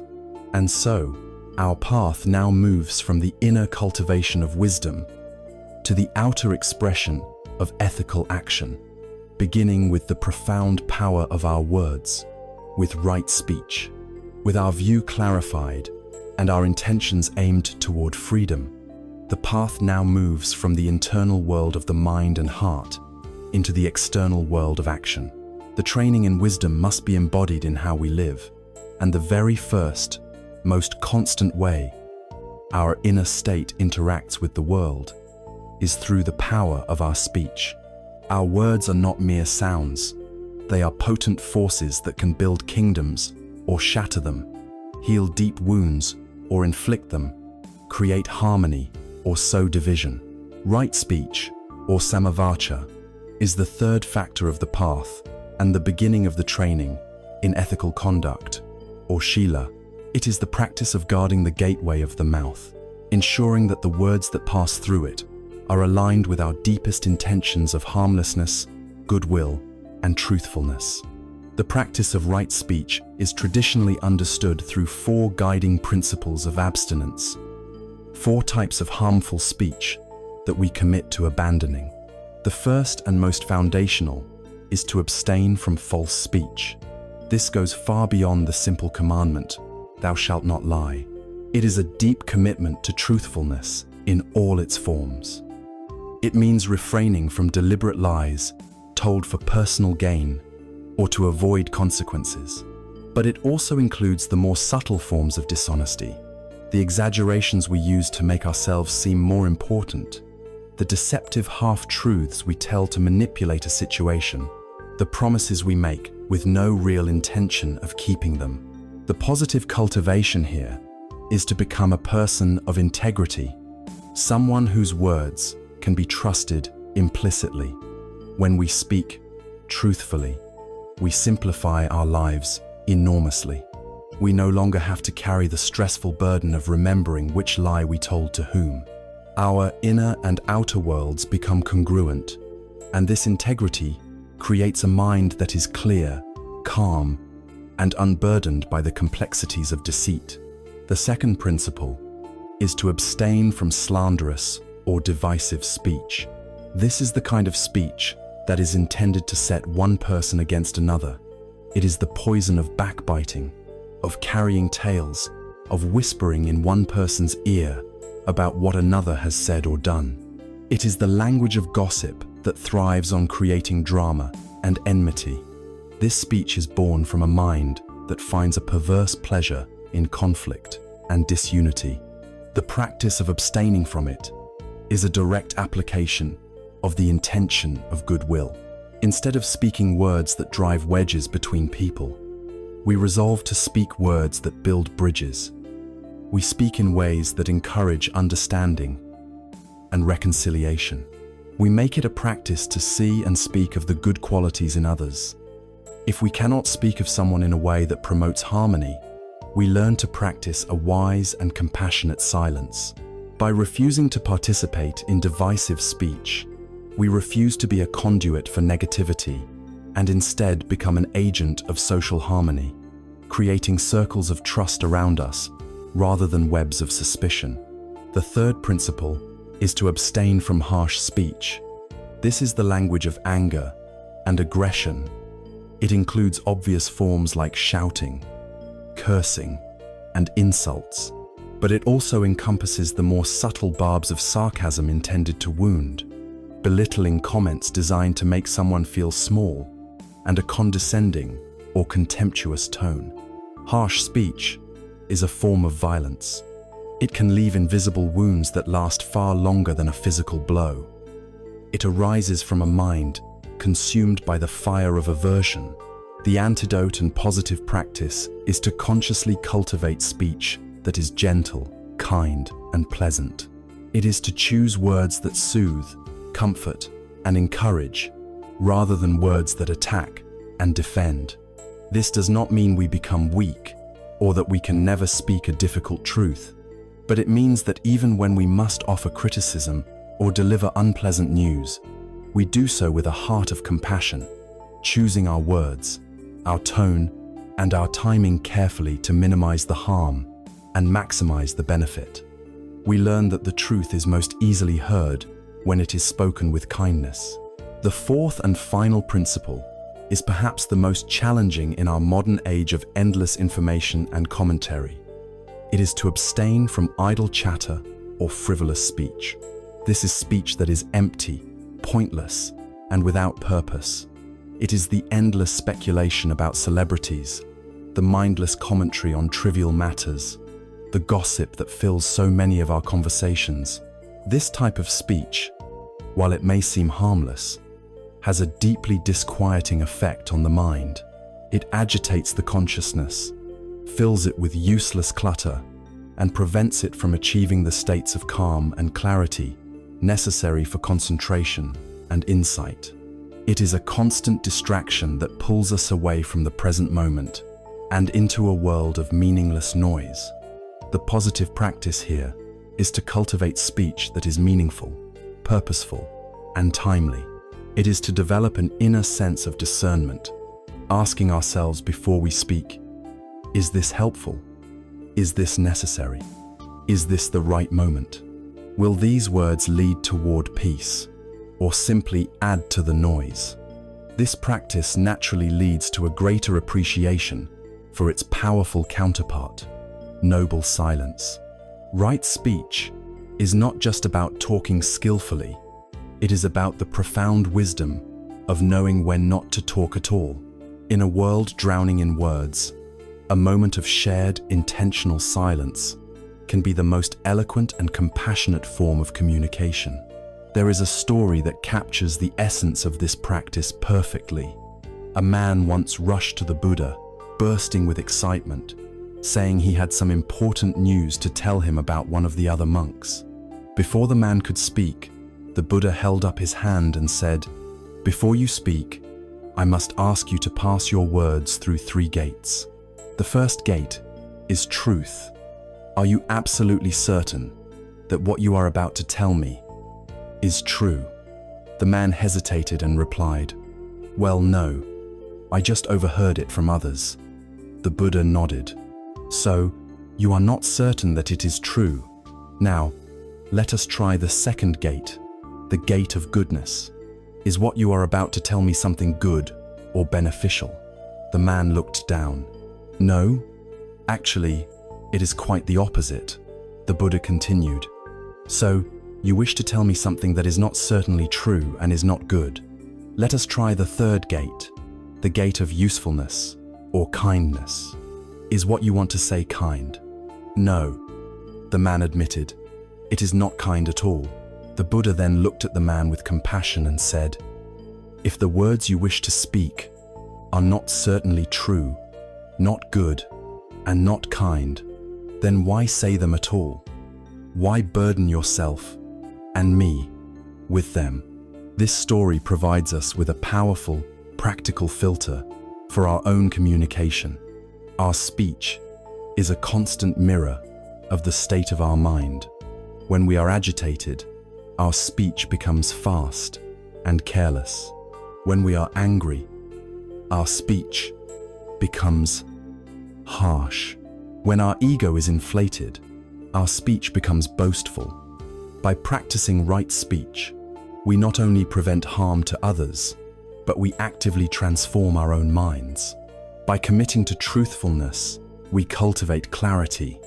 By committing to harmonious speech, we cultivate goodwill. By committing to gentleness, we cultivate compassion. By committing to purposeful speech, we cultivate focus and calm. Right speech is the beginning of embodied ethics. It is where our inner resolve for peace meets the outer world of our relationships. Having begun to purify the actions of our mouth, the path now naturally extends to the actions of our body. It guides us from the words we speak to the deeds we do. Having begun the process of purifying our communication through the practice of right speech, the path of ethical conduct naturally expands to encompass the deeds of our body. Words are powerful, but actions have a tangible and often irreversible impact on the world around us. Right action, or sammakamanta, is the fourth factor of the path, and it calls upon us to align our physical behaviors with the wisdom of our view and the compassion of our intentions. It is the practice of making our every action, from the smallest gesture to the most significant life choice, a source of peace and non-harming in the world. If right speech guards the gate of the mouth, right action guards the conduct of our hands, our feet, and our entire physical being. The traditional formulation of right action is, like right speech, expressed as three fundamental principles of abstinence. The first is to abstain from the taking of life.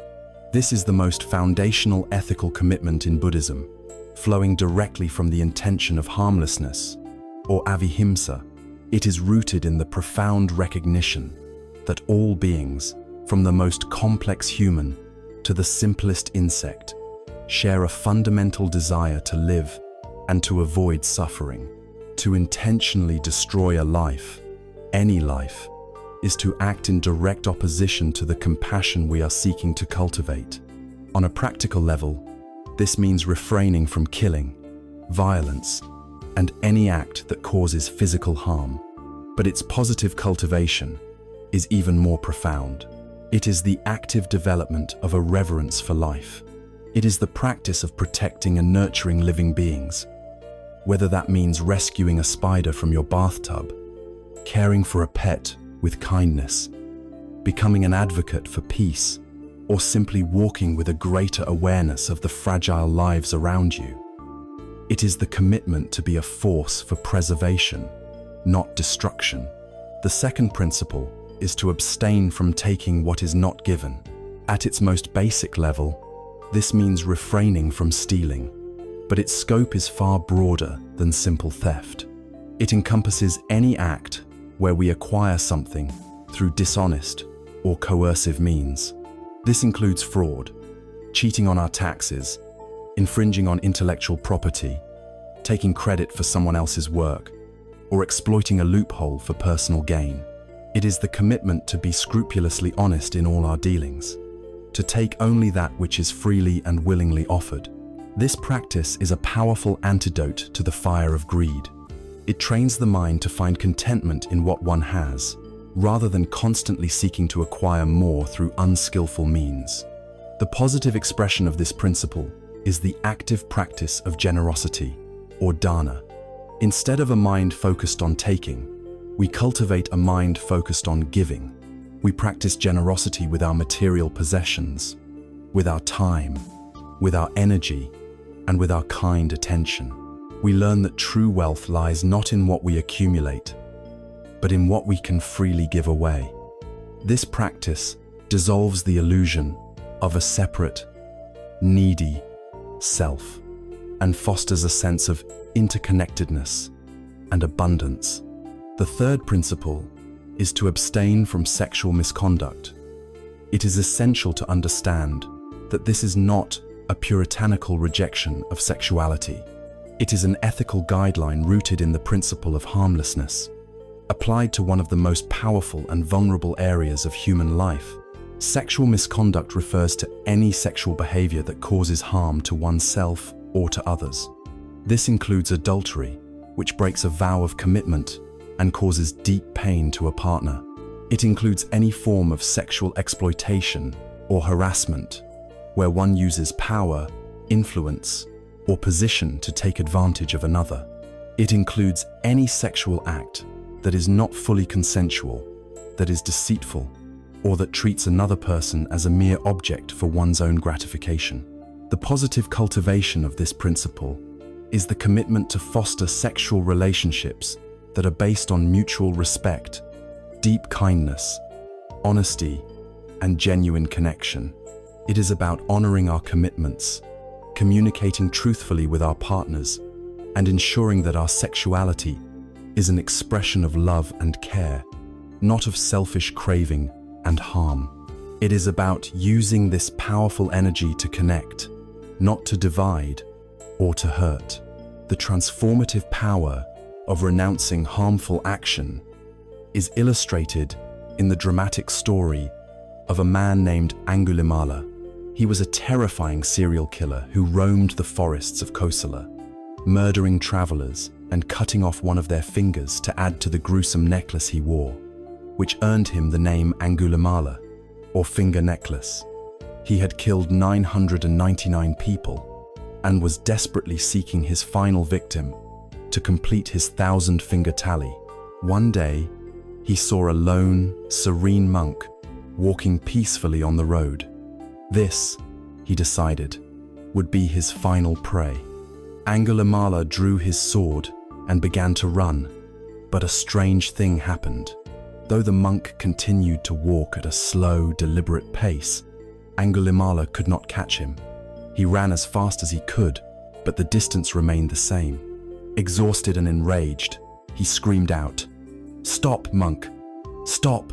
The Buddha, for it was he, did not break his stride, but turned his head slightly and replied in a calm, clear voice, "I have stopped, Angulimala. It is you who have not stopped." This simple, cryptic statement struck Angulimala with the force of a thunderbolt. "What do you mean, monk?" he panted. The Buddha replied, "I have stopped forever from killing living beings, from causing harm. I am abiding in universal love. You are the one who has not stopped from the path of violence and cruelty. That is why you are still running." In that moment, the Buddha's absolute fearlessness and the palpable force of his compassion shattered Angulimala's entire world. He saw the madness of his own life, the endless, frantic running of his own hatred.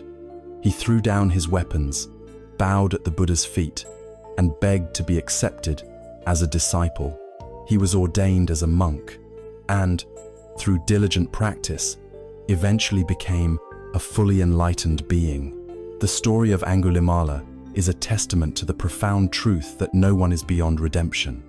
It shows that even a lifetime of the most unwholesome actions can be abandoned, and the heart can be utterly transformed from a place of violence to a sanctuary of peace.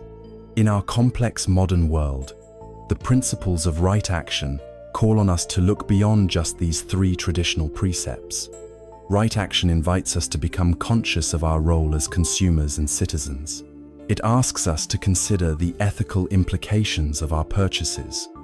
Are we supporting industries that exploit labor or destroy the environment? It asks us to consider our impact on the planet, to live in a way that is sustainable and shows respect for the ecosystems that support all life. It calls on us to engage in actions that promote fairness, justice, and compassion within our communities. Every choice we make, from the food we eat to the way we travel, becomes an opportunity to practice right action, to align our physical life with our deepest values. Right action is the practice of making our life a prayer, not of words, but of deeds. It is the ongoing effort to ensure that our presence on this earth is a source of healing and not of harm. Having now considered the ethics of our speech and our physical actions, the path leads us to consider the context in which so many of these actions take place: our work. For most of us, a third of our lives is spent earning a living. The path of ethical conduct would be incomplete if it did not ask us to examine this vast area of our lives, to ensure that the way we sustain ourselves is not in conflict with our journey toward peace. This leads us to the final element of ethical training: right livelihood. With our speech becoming more truthful and kind, and our actions more compassionate and harmless, the path of ethical conduct now turns its attention to the single activity that occupies the majority of our waking lives: our work. For 40, 50, or even more hours a week, we engage in tasks to support ourselves and our families. It would be a great tragedy and a deep contradiction if the very means by which we sustain our life force were to simultaneously poison our spirit and cause harm to the world. Right livelihood, or samma ajiva, is the fifth factor of the path and the final pillar of the training in Shila, or ethical conduct. It is the crucial practice of ensuring that our professional life is a seamless extension of our spiritual values, a vehicle for positive contribution rather than a source of inner conflict and outer harm. The Buddha was a pragmatist. He understood that to live in the world, one must have a means of support, but he taught that this support should not come at the cost of one's integrity or the well-being of others. He identified 5 specific types of trade that were to be avoided because they are fundamentally rooted in causing harm and are in direct opposition to the principles of right action and right intention. The first is business in weapons, for dealing in the instruments of death directly contributes to violence and suffering. The second is business in living beings, which includes human trafficking and slavery, but also the raising and trading of animals specifically for slaughter, as this treats life as a mere commodity. The third is business in meat, the production and sale of flesh, which is a direct result of the act of killing. The fourth is business in intoxicants, trading in substances like alcohol and drugs that lead to heedlessness, addiction, and the clouding of the very mindfulness we are trying to cultivate. And the fifth is business in poisons, dealing in any substance whose purpose is to kill or to harm. The common thread running through all of these is clear. They are livelihoods built upon the violation of life and the promotion of suffering. In our vastly more complex modern world, these ancient principles require a thoughtful expansion. The spirit of right livelihood remains the same, but its application broadens. Business in weapons now extends to designing software for drone strikes, working for military contractors, or manufacturing components for weapons of mass destruction. Business in intoxicants now clearly raises ethical questions about working in the gambling industry, which thrives on addiction, or for large corporations that market alcohol in ways that target vulnerable populations. The category of poisons can be expanded to include working for companies that knowingly pollute our environment with toxic chemicals or that produce products with known carcinogens. But our modern economy has also created new realms of wrong livelihood. A career built on deceit, such as fraudulent marketing or predatory lending, would be wrong livelihood. A profession centered on spreading division and misinformation for political gain or financial profit is wrong livelihood.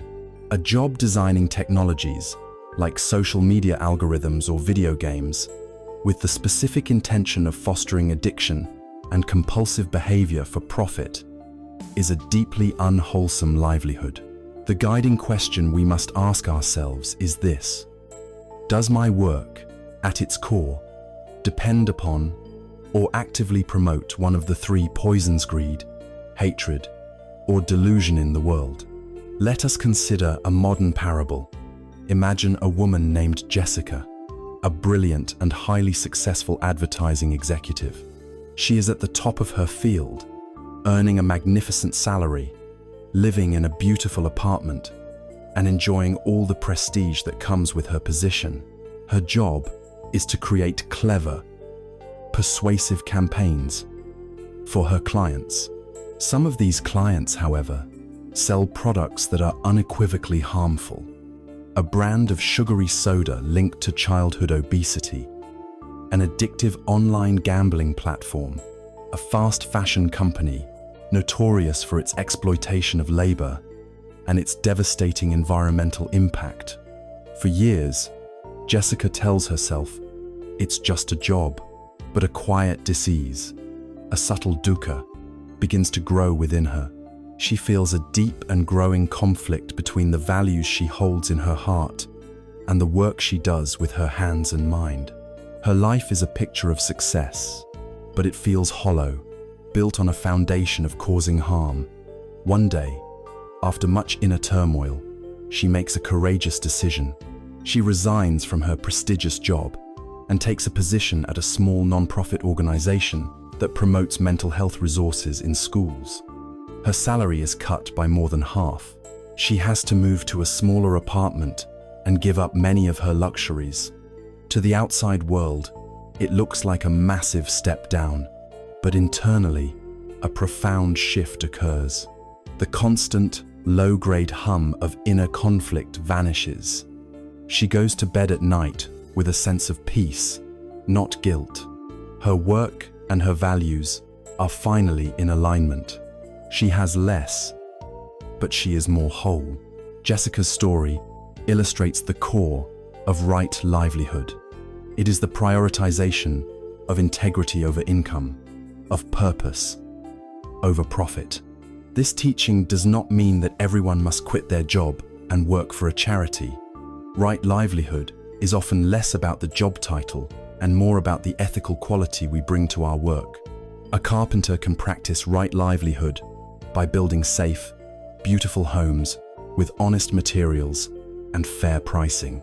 A doctor can practice it by treating every patient with compassion and putting their health above profit.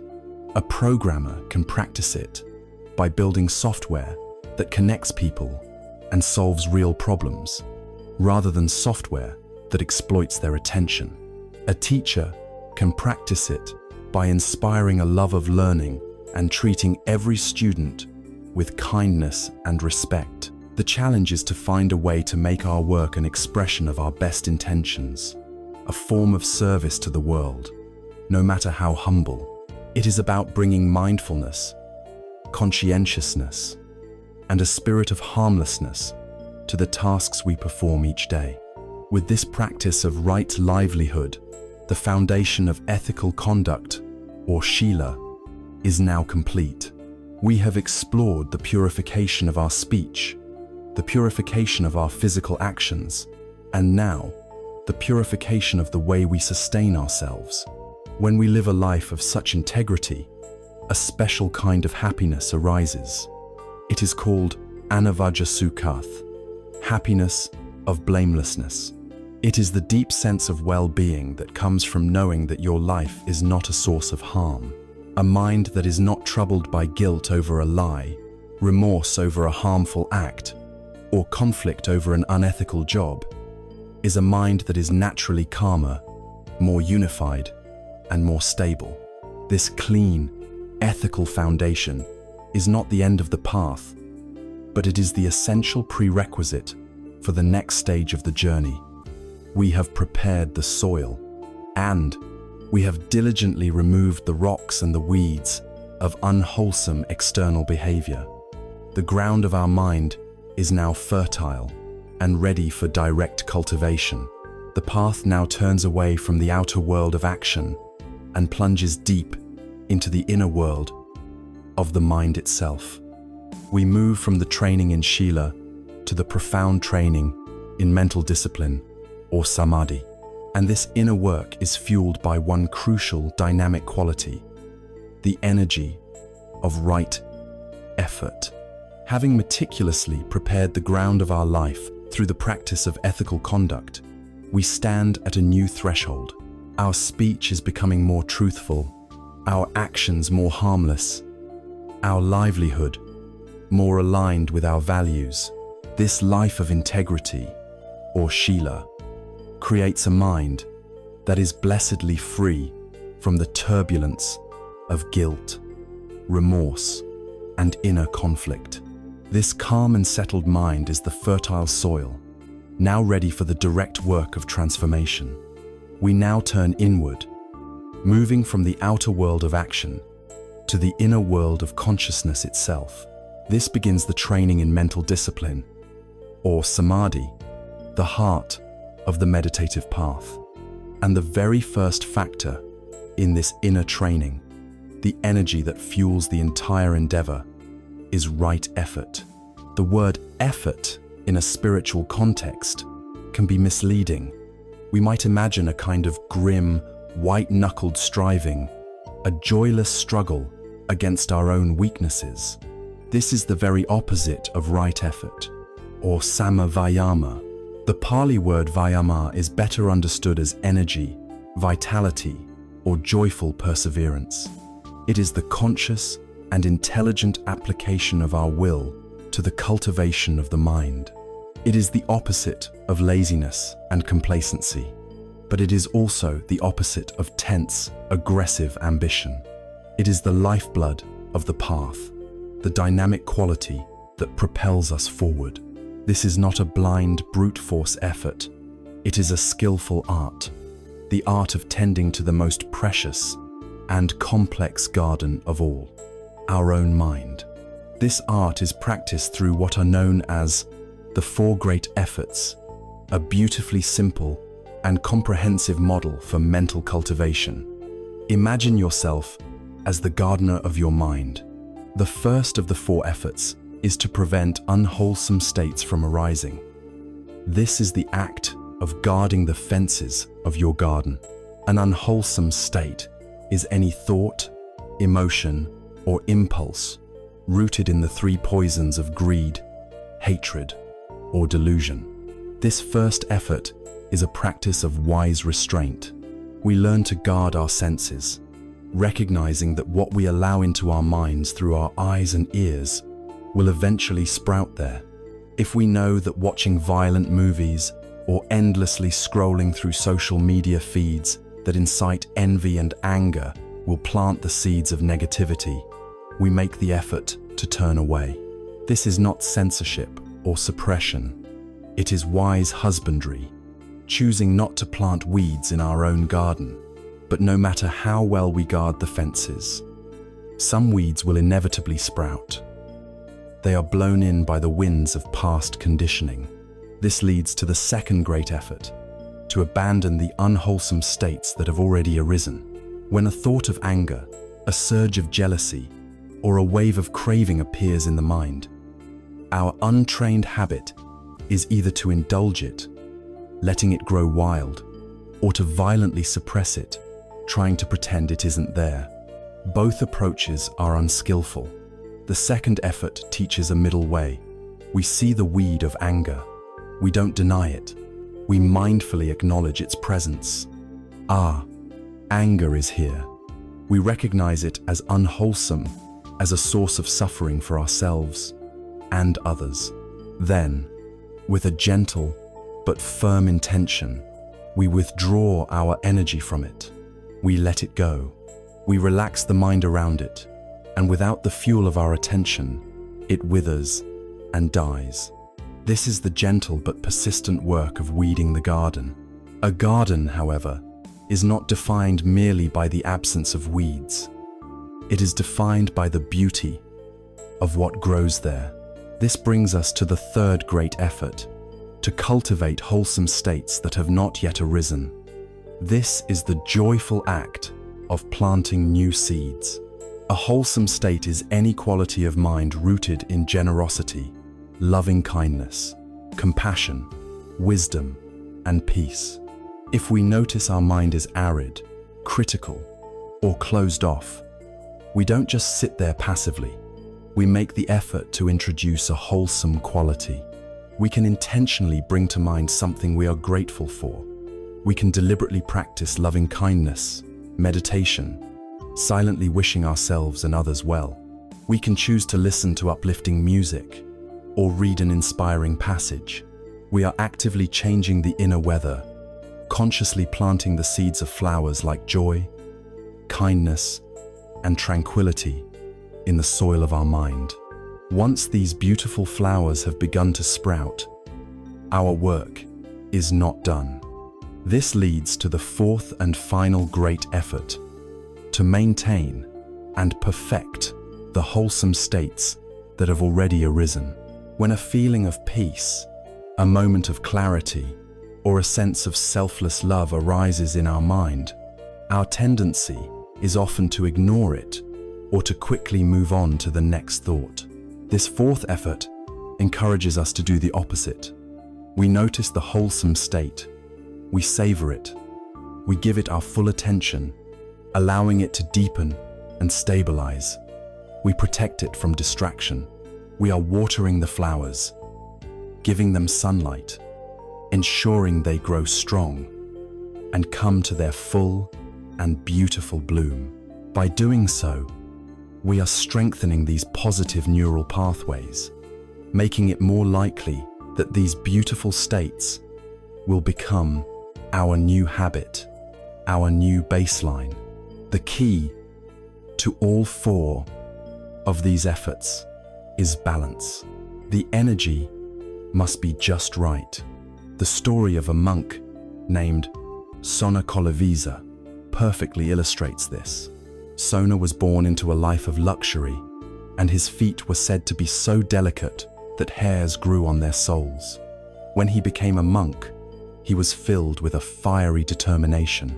He resolved to practice walking meditation with extreme diligence, believing that the more pain he endured, the faster he would achieve enlightenment. He walked back and forth, day and night, until the path was stained with the blood from his cracked and broken feet. Yet, for all his heroic effort, his mind was still plagued by distraction and craving. He became utterly demoralized, thinking the path was impossible for him, and he resolved to quit and return to his comfortable former life. The Buddha, perceiving Sona's despair, appeared before him. "Sona," he asked, "I understand that before you became a monk, you were an expert in playing the lute." Sona confirmed this was true. The Buddha then asked, "Tell me, what happens when the strings of the lute are too tight?" Sona replied, "Venerable sir, they will snap and the music will be ruined. And what happens if the strings are too loose? Then, sir, they will produce no sound at all." And what the Buddha asked, "Is the result when the strings are tuned perfectly, neither too taut nor too slack?" Sona's eyes lit up. "Then, sir, the lute produces a beautiful, harmonious, and resonant sound." The Buddha smiled. "It is the same, Sona, with spiritual effort. An effort that is too strenuous and tight leads only to restlessness and burnout. An effort that is too slack and loose leads to laziness and complacency. You must cultivate an energy that is balanced, sustained, and well-tuned, like the strings of your lute." This teaching transformed Sona's practice. He found the middle path of effort, and soon after, his mind settled into a beautiful harmony, and he attained full awakening. Right effort is this art of tuning the mind. It is the joyful energy that we bring to our practice, an energy born not of fear, but of a wise desire for peace. It is the constant, moment-to-moment work of a skillful gardener. But for this gardener to be effective, they need one more crucial skill. They need to be able to see the garden with perfect clarity. How can you know when a weed is just about to sprout? How can you tell when a flower is thirsty for water? The intelligent energy of right effort must be guided by a clear, non-judgmental awareness of what is happening in the mind, from moment to moment. This energy needs a wise director, and that director, the very heart of mental training, is the practice of right mindfulness. The wise and balanced energy of right effort requires a guide, an energetic gardener who cannot see the garden clearly will pull up the flowers and water the weeds. This guide, this clear seeing, this gentle and unwavering attention is the very heart of the Buddhist path. It is the 7th factor, right mindfulness, or samasati. If there is one single skill that weaves together all the other threads of the path, it is this one. Right mindfulness is the capacity to pay attention, on purpose, in the present moment, without judgment. It is the practice of cultivating a bare awareness that simply sees what is happening, both inside and outside of us, without immediately being swept away by the currents of liking, disliking, storytelling, and reaction. It is the impartial scientist of your own inner world, observing the data of experience with calm, courageous clarity. Before we explore what mindfulness is, it is crucial to understand what it is not. Mindfulness is not an attempt to stop your thoughts or to empty your mind. The mind produces thoughts naturally, just as the heart beats. The goal of mindfulness is not to stop the thoughts, but to change your relationship to them, to see them as passing mental events rather than as absolute truths that define you. It is also not simply a relaxation technique. While a deep sense of calm is often a beautiful result of the practice, the primary purpose of mindfulness is not relaxation, but insight. It is a tool for investigation, a microscope for examining the nature of your own reality, so that you may liberate yourself from suffering. The practice is traditionally structured around the 4 foundations of mindfulness, 4 primary domains where we can anchor our awareness. The first, and the most common starting point, is mindfulness of the body. The body is our most faithful anchor to the present moment. Your mind can wander to the distant past or the imagined future, but your body is always, undeniably, right here, right now. The classic method for cultivating this is anapanasati, or mindfulness of breathing. We simply rest our attention on the physical sensation of the breath as it enters and leaves the body. We feel the air at the tip of the nostrils, the rise and fall of the abdomen. When the mind wanders, as it inevitably will, we gently, kindly, and without any self-criticism, notice that it has wandered, and we guide it back to the breath. This simple act, repeated thousands of times, is a powerful training in attention and kindness. This mindfulness of the body extends beyond the cushion. As the Zen master Thich Nhat Hanh taught, the practice is in every moment. If you are washing the dishes, he would say, the point is not to get them clean so you can go have a cup of tea. The point is to be fully present with the act of washing the dishes, to feel the warmth of the water on your hands, to smell the scent of the soap, to hear the sound of the plate in the sink. In that moment, you are not living in the future, you are truly alive. From the anchor of the body, we move to the second foundation, mindfulness of feelings, or Vedana. This is a revolutionary practice that strikes at the very root of our suffering. Between any sensory input and our full-blown emotional reaction, there is a tiny, fleeting moment where we experience a raw feeling tone. It is either pleasant, unpleasant, or neutral. Our entire life of dukkha is driven by our unconscious, habitual reaction to these tones. We experience something pleasant, and the habit of tanha, or craving, kicks in. We experience something unpleasant, and the habit of aversion kicks in. Mindfulness of feelings is the radical act of inserting a sliver of awareness into this process.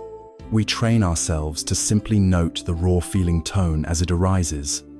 Pleasant feeling, unpleasant feeling, neutral feeling. We observe it without being compelled to react.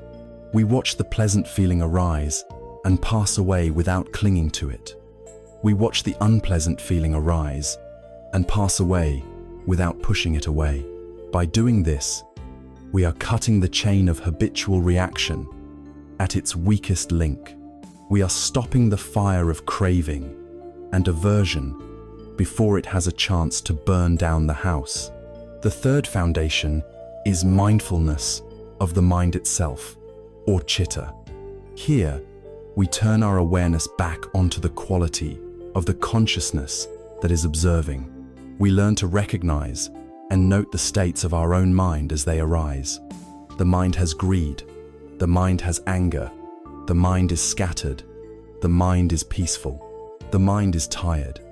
The transformative insight here is one of profound depersonalization. Instead of getting caught in the story of "I am so angry," we learn to see the anger as an impersonal energy, a temporary weather pattern passing through the vast sky of the mind. Anger is present. This subtle shift in language reflects a profound shift in view. We are no longer the victim or the perpetrator of our mental states. We are the calm, knowing witness of them. This practice directly erodes the illusion of a solid, permanent self, or anatta, replacing it with the lived experience of an ever-changing mental process. The fourth and final foundation is mindfulness of dhammas, which can be understood as mindfulness of mental objects or the underlying patterns of reality. This is where mindfulness and wisdom merge. We begin to observe our experience through the clarifying lens of the teachings themselves. We watch a thought arise, see it for what it is, and watch it dissolve, and we note, this is impermanence, anicca. We feel a strong wave of desire for something, and we recognize it clearly. This is tanha. We feel a cloud of doubt or drowsiness descend upon our meditation, and we identify it as one of the 5 hindrances, a temporary obstacle to be patiently observed until it passes. We are no longer just thinking about these truths.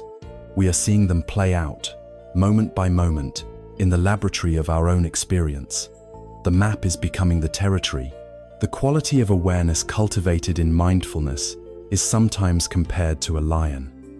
When a lion in the wilderness hears a rustle in the bushes, it does not panic or get lost in fearful speculation. It simply turns its full, majestic, and unwavering attention directly to the source of the sound. Mindfulness is this quality of a lion's roar. It is a fearless, steady, and direct looking at whatever arises in our experience. Whether it is a feeling of sublime joy, a pang of grief, a thought of anger, or a moment of profound peace, we meet it with the same equanimous and courageous attention. We turn toward our experience, not away from it. This practice, supported by the balanced energy of right effort, begins to work a profound magic on the mind. The frantic, scattered energy of our consciousness, which normally flits about like a butterfly in a hurricane, begins to gather and unify. The chaotic rays of our attention, once diffused in 1,000 different directions, start to coalesce into a single, steady, and powerful beam of light. This emerging quality of a collected, stable, and unwavering mind is the fruit of our training so far. It is the 8th and final factor of the path, the culmination of mental discipline. It is the profound state of right concentration. When the gentle energy of right effort is guided by the steady hand of right mindfulness, something extraordinary begins to occur. The mind, which was once a turbulent ocean of thoughts, emotions, and impulses, begins to calm. The scattered fragments of our attention, previously dispersed in 1,000 directions by the winds of desire and aversion, start to gather themselves into a unified and powerful stream. This gathering, this unification of the mind, is the 8th and final factor of the path. It is the culmination of the training in mental discipline, the beautiful and natural fruit of all our preceding efforts. It is right concentration, or sama samadhi. It is vital to understand that right concentration is not something we achieve through force. It is not a matter of gritting our teeth and willing the mind to be still. It is a result. It arises naturally when the conditions are right. The practice of ethical conduct, shila, removes the coarse agitations of guilt and remorse. The practice of right effort provides a sustained, gentle energy. The practice of right mindfulness keeps our attention anchored in the present. When these factors are working in harmony, the mind, of its own accord, begins to settle and collect itself around a single object of awareness, most commonly the sensation of the breath. Our ordinary consciousness is like the light from a common light bulb, scattered and diffuse, illuminating our world weakly and without much penetration. Concentration is the practice of gathering all of that scattered light and focusing it through a lens, transforming it into a coherent, powerful, and penetrating laser beam. As this faculty of concentration deepens, it begins to perform a crucial function. It systematically starves the 5 hindrances, the primary obstacles that cloud the mind and prevent clarity. The first hindrance, sensual desire, the mind's tendency to chase after pleasant sights, sounds, and feelings, is naturally weakened as the mind becomes more and more content to rest with its simple object of meditation. The second hindrance, ill will or aversion, dissolves in the face of the profound peace and contentment that a concentrated mind experiences. There is simply no room for anger when the heart is filled with such tranquility. The third and fourth hindrances, sloth and torpor state of mental dullness and restlessness, and warrior state of agitated anxiety, are the direct opposites of a concentrated mind, which is both brightly alert and perfectly stable. And the fifth hindrance, skeptical doubt, is temporarily overcome, not by argument, but by direct experience. The practitioner tastes the tangible benefits of the practice, and the doubt about whether the path works simply falls away. When these 5 hindrances are absent, the mind is said to be workable, malleable, and pure, ready for the deeper work of insight. Imagine your mind is a lake. In its ordinary state, the winds of your desires and fears are constantly blowing across its surface, creating waves of restless thought. The bottom is stirred up with the mud and silt of your conditioning, making the water cloudy and opaque. You cannot see its depths or the treasures that lie within it. The practice of ethical conduct, of Shila, is like making a firm resolution to stop throwing more rocks and dirt into the lake. The practice of right mindfulness is like finding a way to calm the winds, allowing the surface of the water to become placid and still. Right concentration is the natural process that follows. The mud and silt, no longer being stirred up, slowly and gracefully begin to settle. As the sediment falls, the water becomes progressively clearer. Eventually, a state is reached where the water is perfectly still and crystal clear. For the first time, you can see right through to the very bottom. You see the rocks, the plants, the fish, all with a pristine and undistorted clarity. This is the concentrated mind. It is a mind that can perceive its own nature without distortion. As the mind settles into these deeper states of concentration, a sublime and nourishing form of happiness begins to arise. These are the states of meditative absorption known as the jhanas. They are states of profound bliss, joy, and eventually, unshakable equanimity. The experience of these states is itself a revolutionary insight. For perhaps the first time in our lives, we discover a source of happiness and well-being that is completely independent of external conditions. It does not depend on getting a promotion, on falling in love, on tasting delicious food, or on any success in the outer world. It arises simply from the purification and unification of the mind itself. This discovery strikes a powerful blow against the root of craving, tanha. It proves to us, on a visceral level, that we do not need to endlessly chase things in the world to be happy. A deeper, more stable, and more satisfying happiness is available right here, within us. But even this profound bliss is not the final goal of the path. The jhanas and the power of concentration are not an escape from reality. They are the ultimate tool for investigating it. They create the perfect inner laboratory for the final work of liberation. A mind that is unified, stable, blissful, and free from the hindrances is an instrument of unparalleled power and precision. The laser beam of the concentrated mind can now be directed toward the fundamental nature of existence. With this mind, the practitioner can look at the feeling of self and see, with irrefutable clarity, that it is an empty, impermanent process anatta. They can look at any thought, any sensation, any experience, and see its arising and its inevitable passing away, anicca. They see how the slightest clinging to any of these passing shows leads to suffering, dukkha. This is where true wisdom, or prajna, is born. It is the aha moment, writ large upon the soul. It is the moment when the conceptual understanding of right view, the map we started with, is directly and vividly realized as a living truth. It is this direct seeing, powered by concentration, that has the power to cut through the final bonds of ignorance and liberate the heart. The Noble Eightfold Path has now come full circle. It began with right view, the wisdom of the map. It then proceeded through the trainings of ethical conduct and mental discipline, which were the journey itself.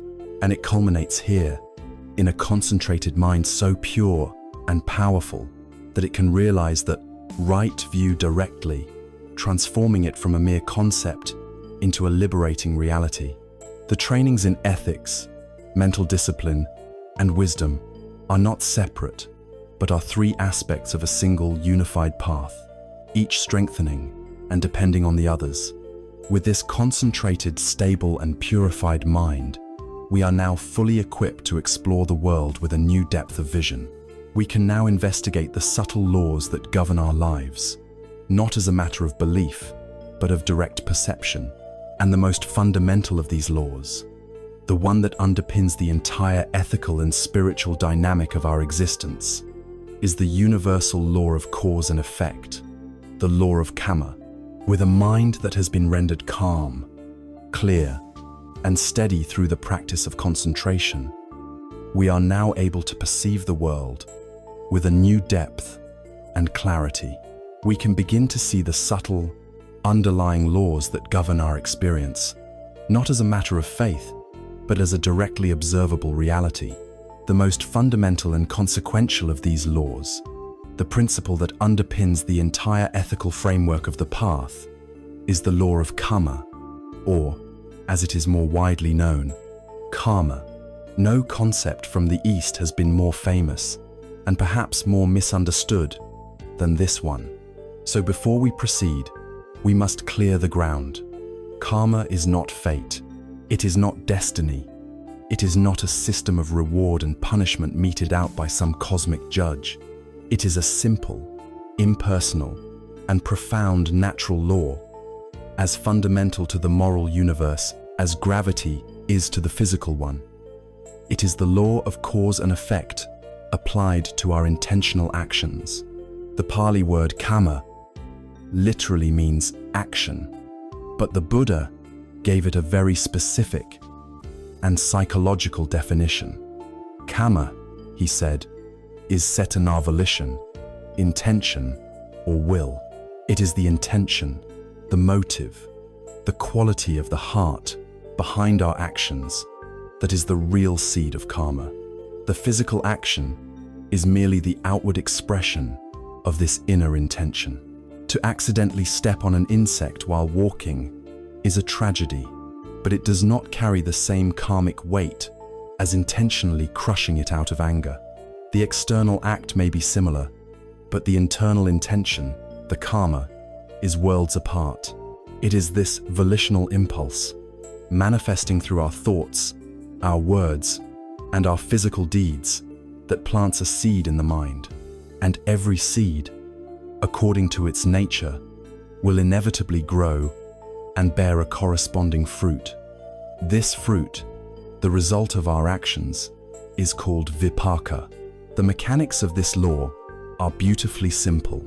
All of our intentional actions can be divided into two categories: unwholesome and wholesome. Unwholesome actions are those rooted in the three poisons that we have seen are the cause of all suffering.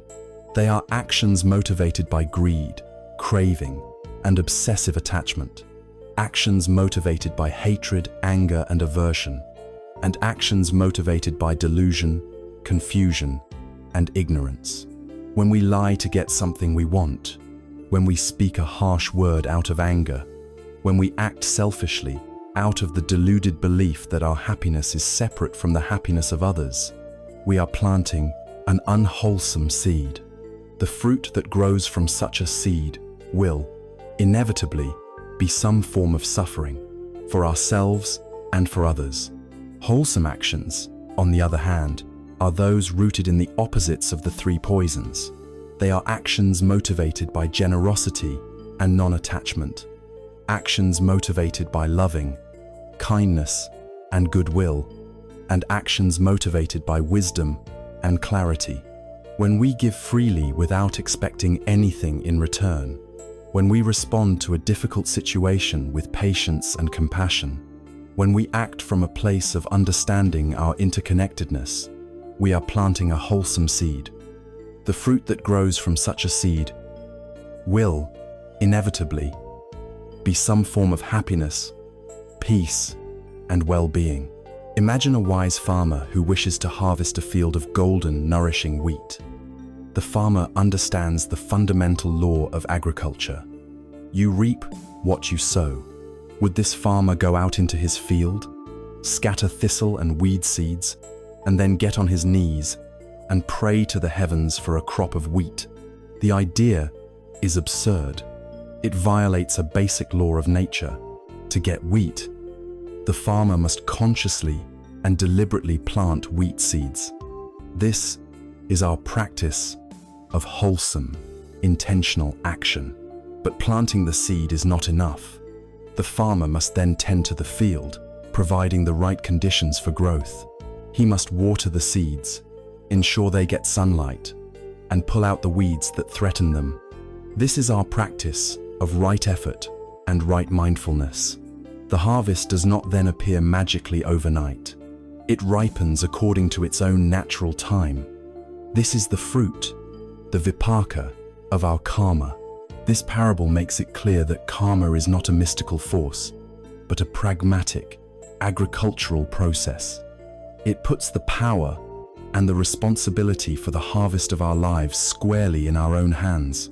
This is the most liberating aspect of the law of karma. Far from being a doctrine of fatalism, it is the ultimate teaching of empowerment. It tells us that we are not helpless victims of circumstance. We are the creators of our own experience. The Buddha said, beings are the owners of their karma, the heirs of their karma. They are born of their karma, are related to their karma, and are supported by their karma. Whatever karma they do, for good or for evil, of that they will be the heir. This is not a threat, but a profound declaration of our own freedom and our radical responsibility. While we cannot go back and unplant the seeds of our past actions, we are completely free in this present moment to choose what seeds we will plant from now on. The present moment is the precious intersection where the fruits of our past karma are ripening and the seeds of our future karma are being sown. No matter how many unskillful seeds we may have planted in the past, right now, with this very breath, we have the power to plant a seed of kindness, a seed of generosity, a seed of forgiveness. This is the power of transformation that made the enlightenment of a man like Angulimala possible. Understanding this law provides the ultimate why for engaging in the spiritual path. Why practice right speech? Because truthful, kind words are the seeds of trust and harmony. Why practice right action? Because harmless, compassionate deeds are the seeds of safety and peace for all beings. Why practice mindfulness and compassion? Because they are the most powerful, wholesome seeds we can plant, leading directly to the fruit of inner peace and liberation. Karma is the ultimate spiritual pragmatism. It reveals that ethics are not arbitrary rules imposed from the outside, but are skillful means for creating the happiness we all seek. This deep understanding provides us with the most powerful incentive to actively and joyfully engage in the cultivation of a beautiful mind. If we want a future characterized by love, peace, and wisdom, we must plant the seeds of love, peace, and wisdom right now. What then are the most powerful, most fertile seeds of wholesomeness that we can cultivate in the garden of our heart? The Buddha taught a specific set of 4 mind states, known as the Brahmaviharas, or the sublime attitudes, which are the most potent antidotes to the 3 poisons, and the most direct method for creating a beautiful and happy destiny. Our journey now leads us to the practice of cultivating these divine abodes, beginning with the foundational quality that has the power to melt all hatred and fear, the boundless, unconditional warmth of loving kindness. Having understood the profound law of karma, that our intentions are the seeds from which our future happiness grows, we are left with a clear and practical motivation to actively cultivate a beautiful mind. The path now provides us with the most powerful tools for this inner agriculture, a set of 4 sublime attitudes known as the Brahmaviharas, or the divine abodes. These are 4 states of the heart that, when developed, become our natural dwelling place, a sanctuary of peace from which we can engage with the world. They are the most potent antidotes to the poisons of the mind and the most direct way to plant the seeds of wholesome karma. We begin with the first and most foundational of these states, the radiant warmth that has the power to melt hatred, fear, and isolation. This is metta, or loving kindness. Metta is the heartfelt, unconditional wish for all beings to be happy and well. It is an active and boundless friendliness, a gentle goodwill extended to all of life without discrimination. It is crucial to distinguish metta from the more common forms of love that we usually experience. It is not romantic love, which is often selective and intertwined with desire and attachment. It is not the affection we feel for our family and friends simply because they are ours. And it is not merely liking people who are nice to us. Metta is far more radical and universal.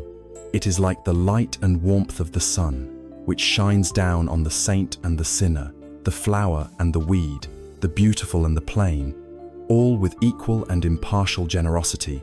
It is a steady, benevolent radiation of the heart that wishes well for others, not because of who they are or what they do, but simply because they, like us, wish to be happy. Such a boundless quality of heart does not always arise spontaneously. It must be cultivated intentionally and systematically. The traditional practice for this is called metta bhavana, the development of loving kindness.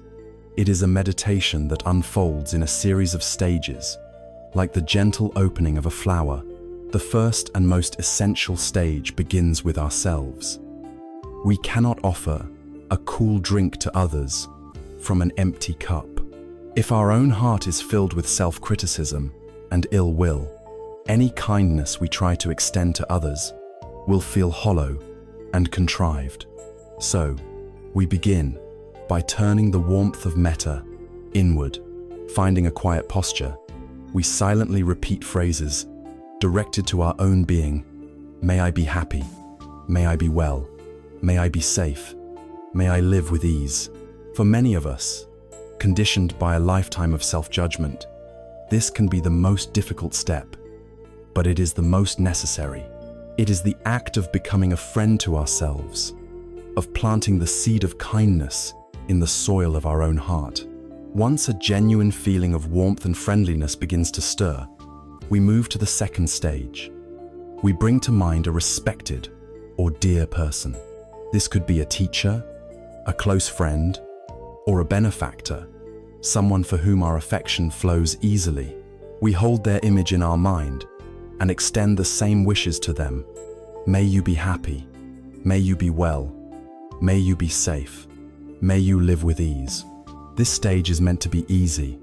It primes the pump, allowing the feeling of metta to flow freely and gain momentum.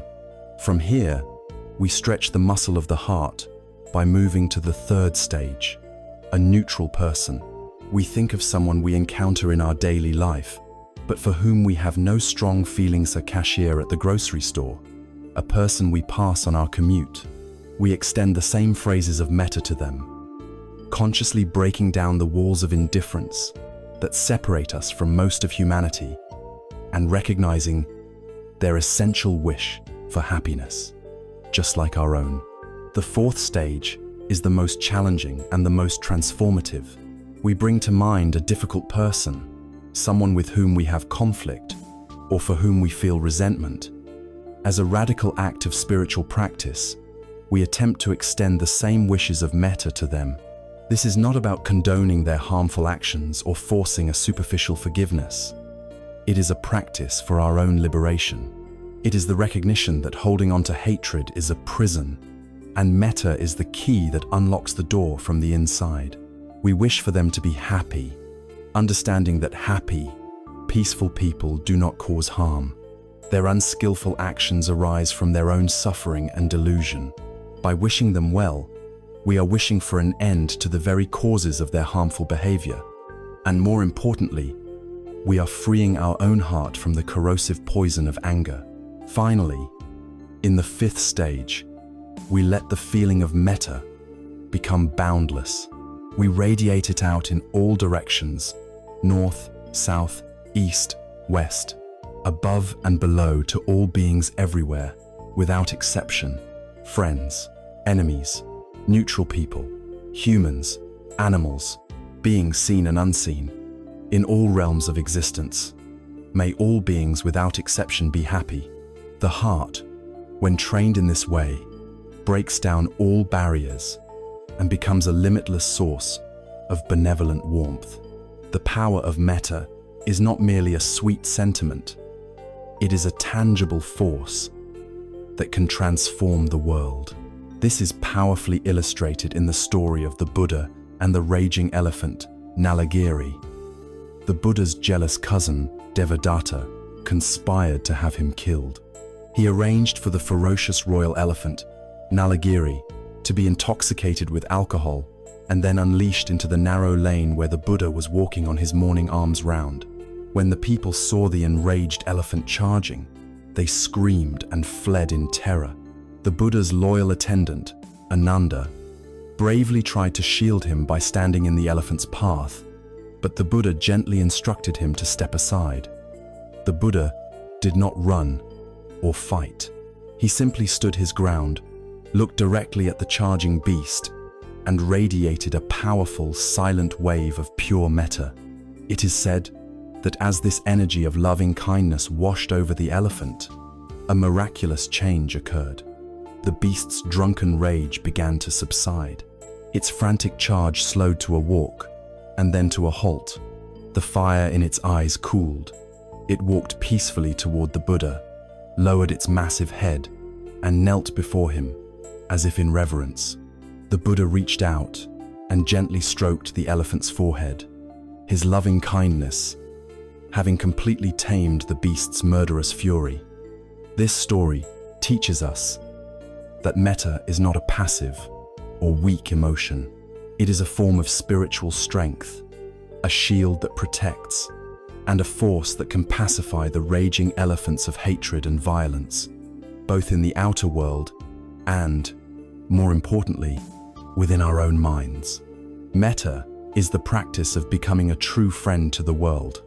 It systematically dismantles the poison of ill will, which is the root of so much conflict and sorrow.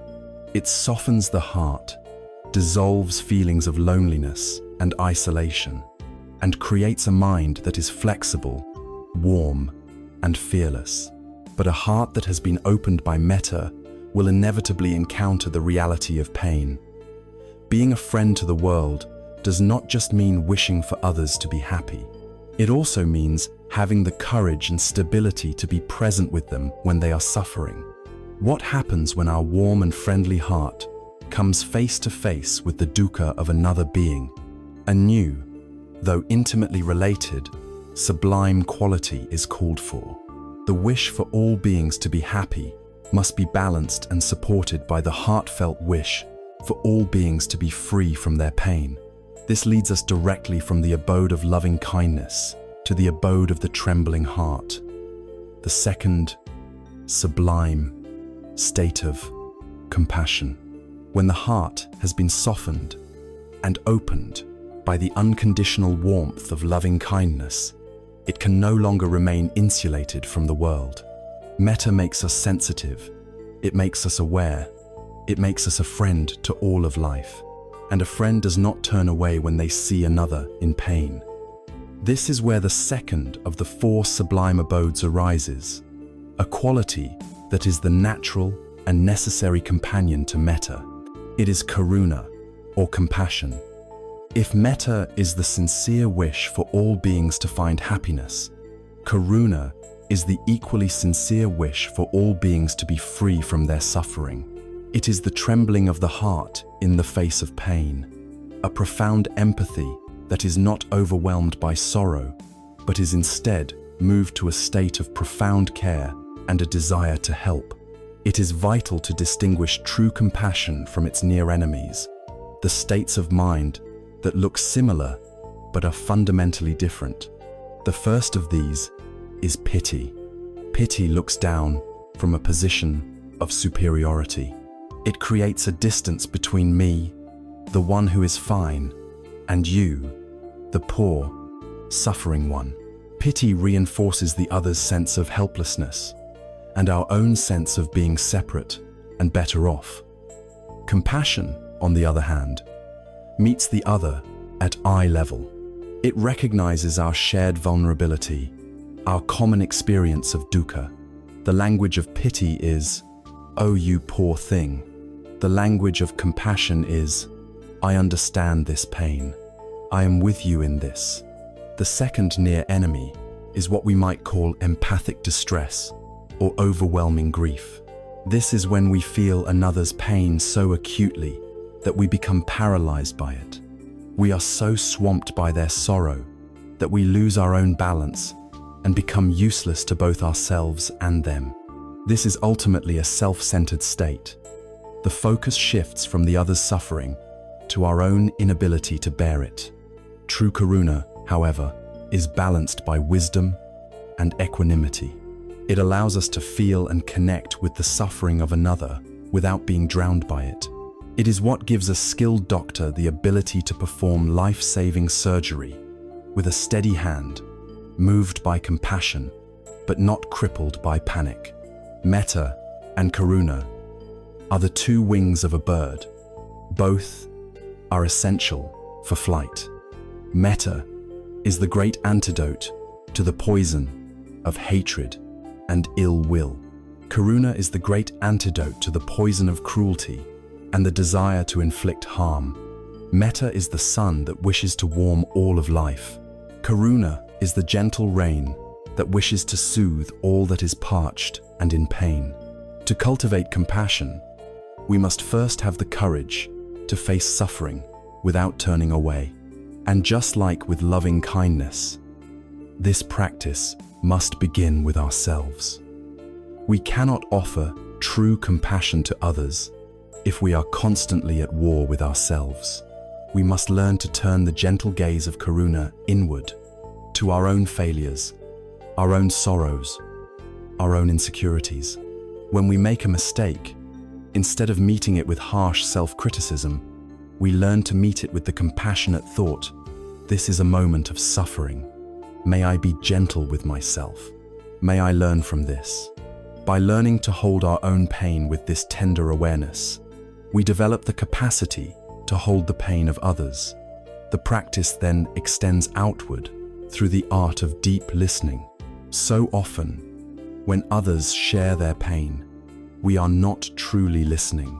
We are busy formulating advice, thinking of a similar story of our own, or waiting for our turn to speak. Deep listening is the compassionate act of putting our own agenda aside and offering the gift of our full, silent, and caring presence. This alone can be an act of profound healing. The vastness and power of compassion is captured in the myth of the Bodhisattva Avalokiteshvara, the embodiment of karuna.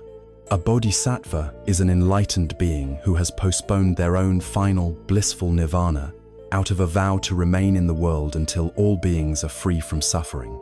Avalokiteshvara sat in deep meditation, tuning their awareness to the cosmos to perceive the cries of the world.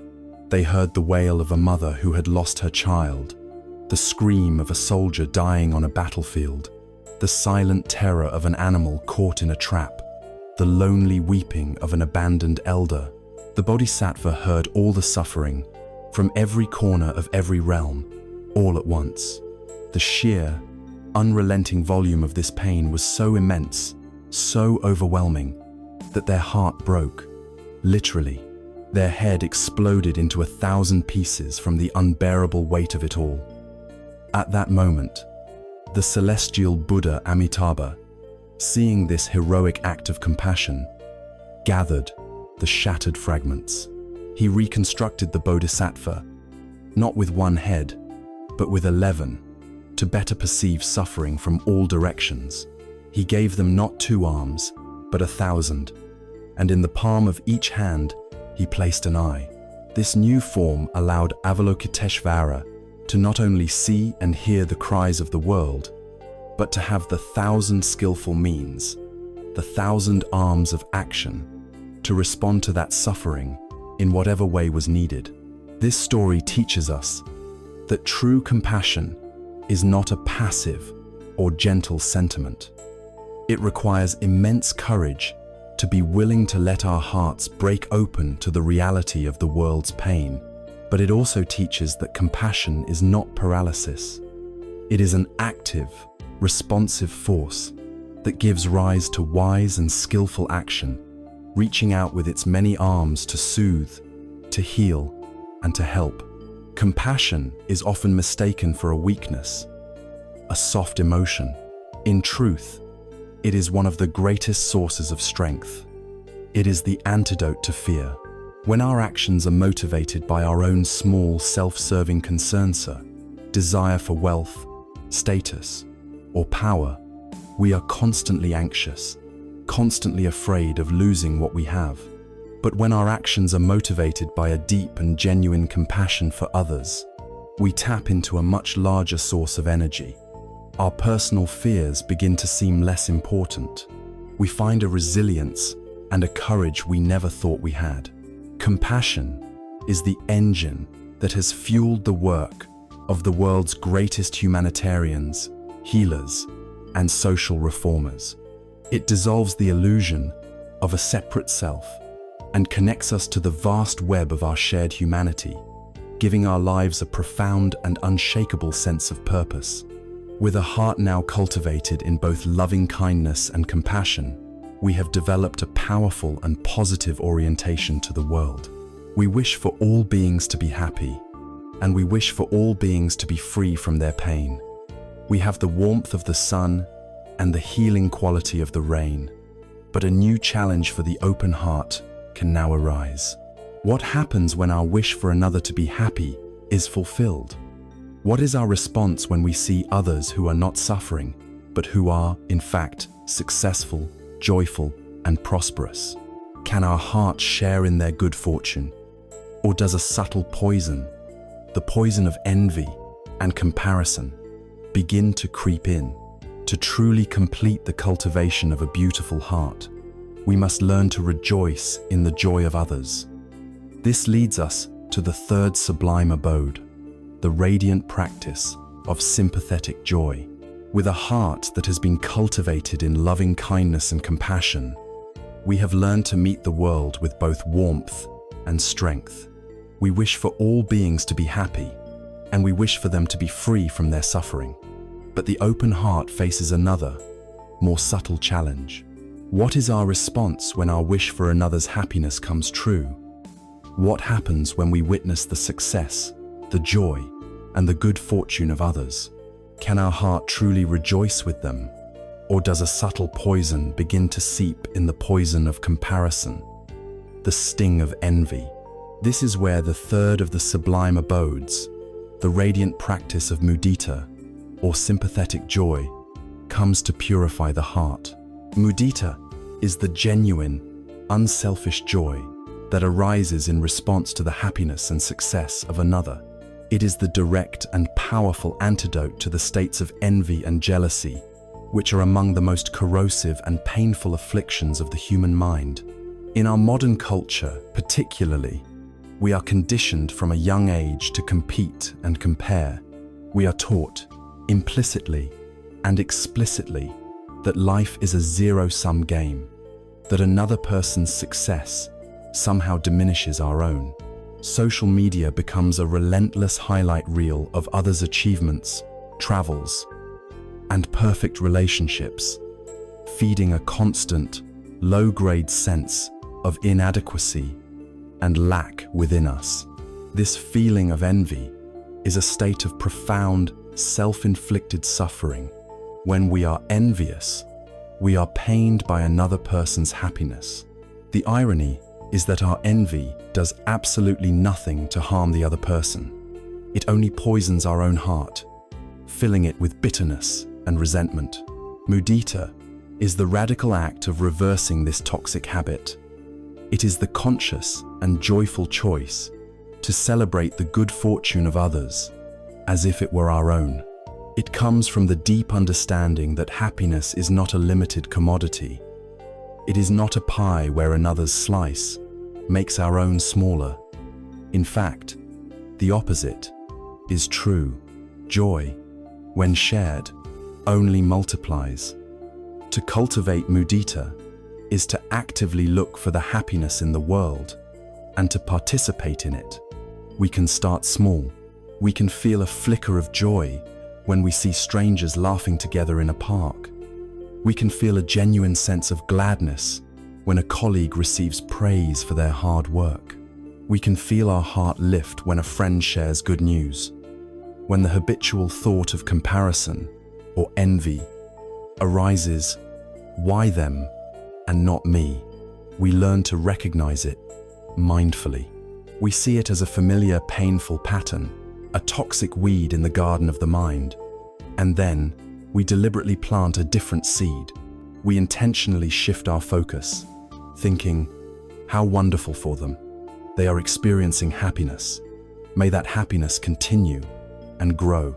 This is not a denial of our own feelings, but a wise and compassionate redirection of our attention. Imagine a single candle burning brightly in a vast, dark room. It has its own light, its own warmth, its own unique flame. Now, another unlit candle is brought to it. The first candle leans in and shares its flame with the second. What happens to the first candle? Does its flame diminish? Does its light grow weaker because it has given some of it away? Of course not. Its own light remains just as strong and brilliant as before. But now, there is twice as much light in the room. These 2 candles can then light 2 more, and those 4 can light 8 more, until the entire dark room is filled with a dazzling, warm, and welcoming radiance. Happiness is like the flame of this candle. Rejoicing in the happiness of another does not diminish our own in any way. In fact, it does the exact opposite. It multiplies the sources of joy available to us, filling the world and our own heart with more light. Mudita is the practice of recognizing that every being's happiness is another candle flame that can brighten our own experience. The benefit of developing this quality is immense and transformative. If our happiness depends only on our own personal good fortune, own successes, our own pleasures, then our opportunities for joy will be quite rare.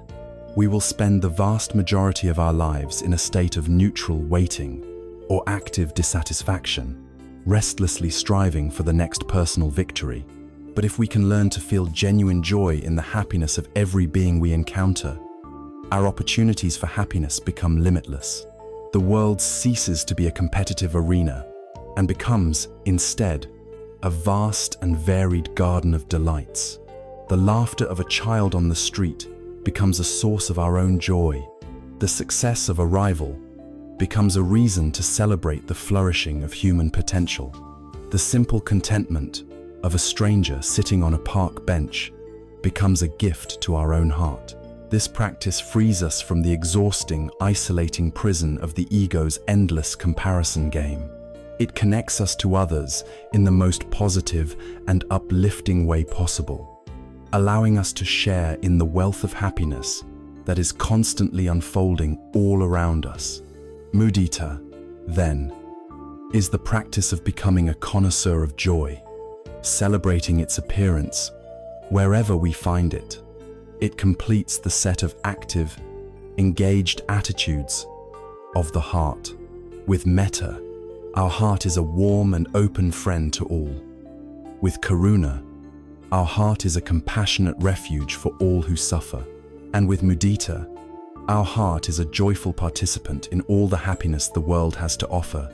These three sublime states create a heart that is incredibly rich, connected, empathetic, and full of positive energy.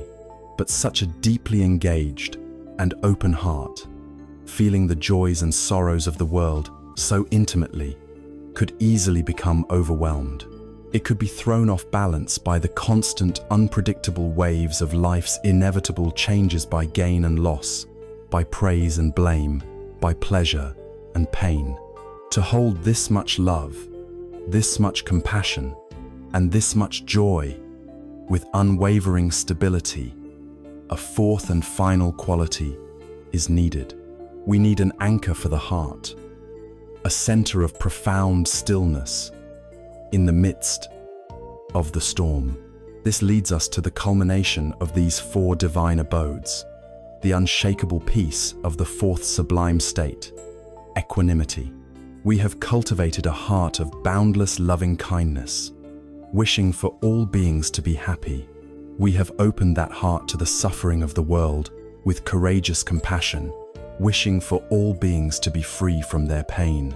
We have learned to rejoice in the good fortune of others, sharing in their happiness with sympathetic joy. Our heart is now warm, engaged, and deeply connected to the world. But such an open and sensitive heart is also vulnerable. It is like a ship with vast sails, capable of catching the winds of love and empathy, but also susceptible to being tossed about and capsized by the turbulent storms of life. To hold this much love, this much compassion, and this much joy with unwavering stability, a fourth and final sublime abode is needed. It is the quality that balances, protects, and perfects all the others. It is the profound and unshakable peace of upekkha, or equanimity. Equanimity is a state of deep mental balance, a spacious stillness that is not disturbed by the changing fortunes of the world. It is the ability to meet all experiences, the pleasant and the painful, the joyful and the sorrowful, with an even, non-reactive, and steady mind. It is crucial to understand that equanimity is not its near enemy, indifference. Indifference is a cold, shut-down state. It is a form of aversion, a defense mechanism that says, "I don't care," in order to avoid being hurt. It is a closing of the heart. Equanimity, on the other hand, is born of a fully open heart. It is a warm, tender, and deeply caring state. The difference is that this care is not possessive. It is not attached to a specific outcome. Equanimity allows us to love fully, to care deeply, and to act compassionately, all while releasing our attachment to how things turn out. It is the balance born not of apathy, but of profound wisdom. Upekkha acts as the guardian and purifier of the other three sublime states. It keeps our loving kindness, our metta, from becoming clinging attachment or selfish possessiveness. We can love someone dearly, but equanimity allows us to respect their freedom and not be shattered by grief if they leave or change. It keeps our compassion, our karuna, from being overwhelmed by despair. We can feel the pain of the world deeply, But equanimity provides the spaciousness and strength to bear it without burning out or becoming paralyzed, allowing us to act wisely instead of reacting blindly. And it keeps our sympathetic joy, our mudita, from becoming overexcited or attached to the highs of another's success. Equanimity is the vast, stable container that allows metta, karuna, and mudita to be boundless, pure, and truly beneficial. The primary battlefield where equanimity is practiced is in our relationship with the 8 worldly winds. These are the 8 vicissitudes of life that constantly blow upon us, threatening to push us off balance. They come in 4 pairs of opposites: gain and loss, pleasure and pain, praise and blame, and fame and disrepute. An ordinary, untrained mind is a slave to these winds. We are elated when we experience material gain, pleasure, praise, and fame. Our sense of self is inflated, and we desperately cling to these states, terrified of their inevitable passing. And we are devastated when we experience loss, pain, blame, and disrepute. Our sense of self is crushed, and we sink into aversion, depression, and anger. Our inner peace is entirely contingent on external circumstances. The mind cultivated in equanimity, however, has found an inner center of gravity. It is no longer a leaf blown about by the wind. It can experience gain without becoming arrogant and loss without becoming despondent. It can feel pleasure without grasping and pain without resistance. It can receive praise without becoming conceited and blame without being wounded. It is not that it doesn't feel these things. It simply is not owned by them. Imagine a great, ancient mountain that has stood for millennia. Storms have raged against it, lashing it with wind and rain. The sun has beaten down upon it with scorching heat. The snows of winter have covered it in a thick blanket of ice. Through all of this, the mountain remains unmoved. It does not celebrate the pleasant sunshine or complain about the violent storm. It simply is, grounded in its own immense, unshakable stability. Its peace is not dependent on the weather. A mind cultivated in upekkha becomes like this mountain. The 8 worldly winds are the constantly changing weather of our lives, but our core being remains still, peaceful, and profoundly grounded. This unshakable stability is not a feat of willpower, but a natural expression of deep wisdom. Equanimity arises from the clear and direct seeing of 2 fundamental laws we have already explored. Firstly, it arises from a deep understanding of karma. We see that all beings, including ourselves, are the owners of their actions and the heirs of their results.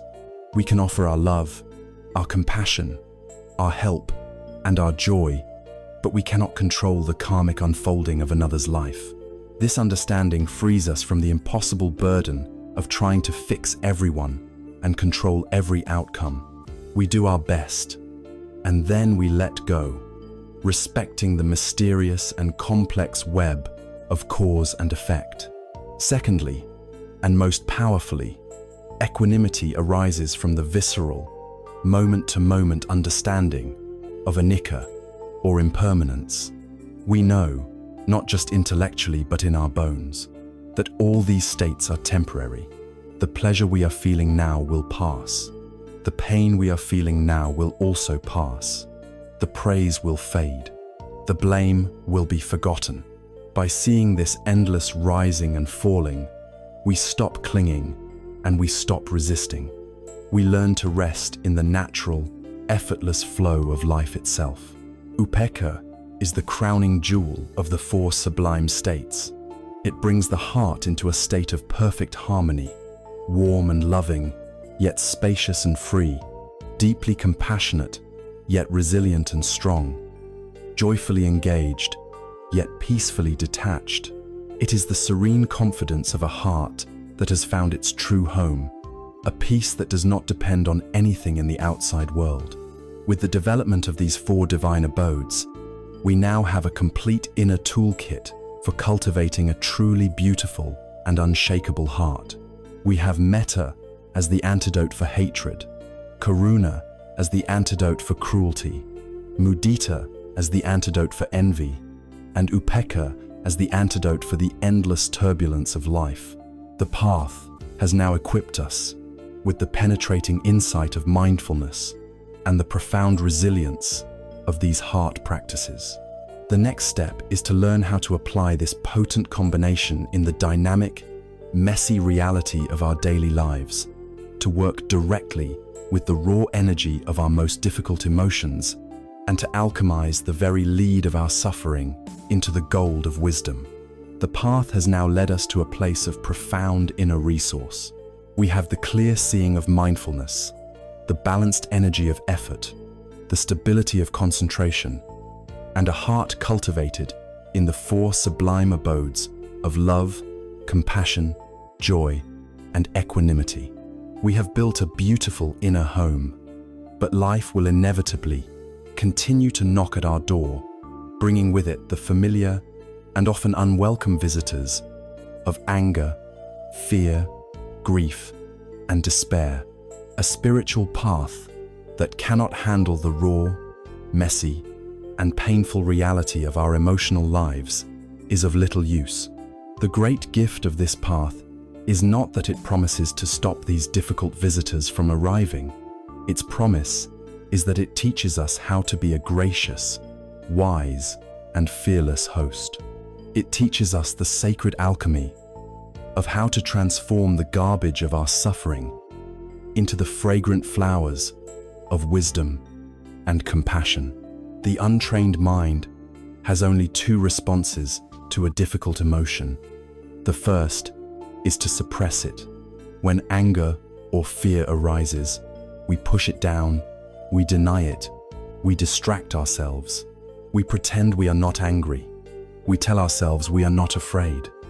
This is like trying to hold a beach ball underwater.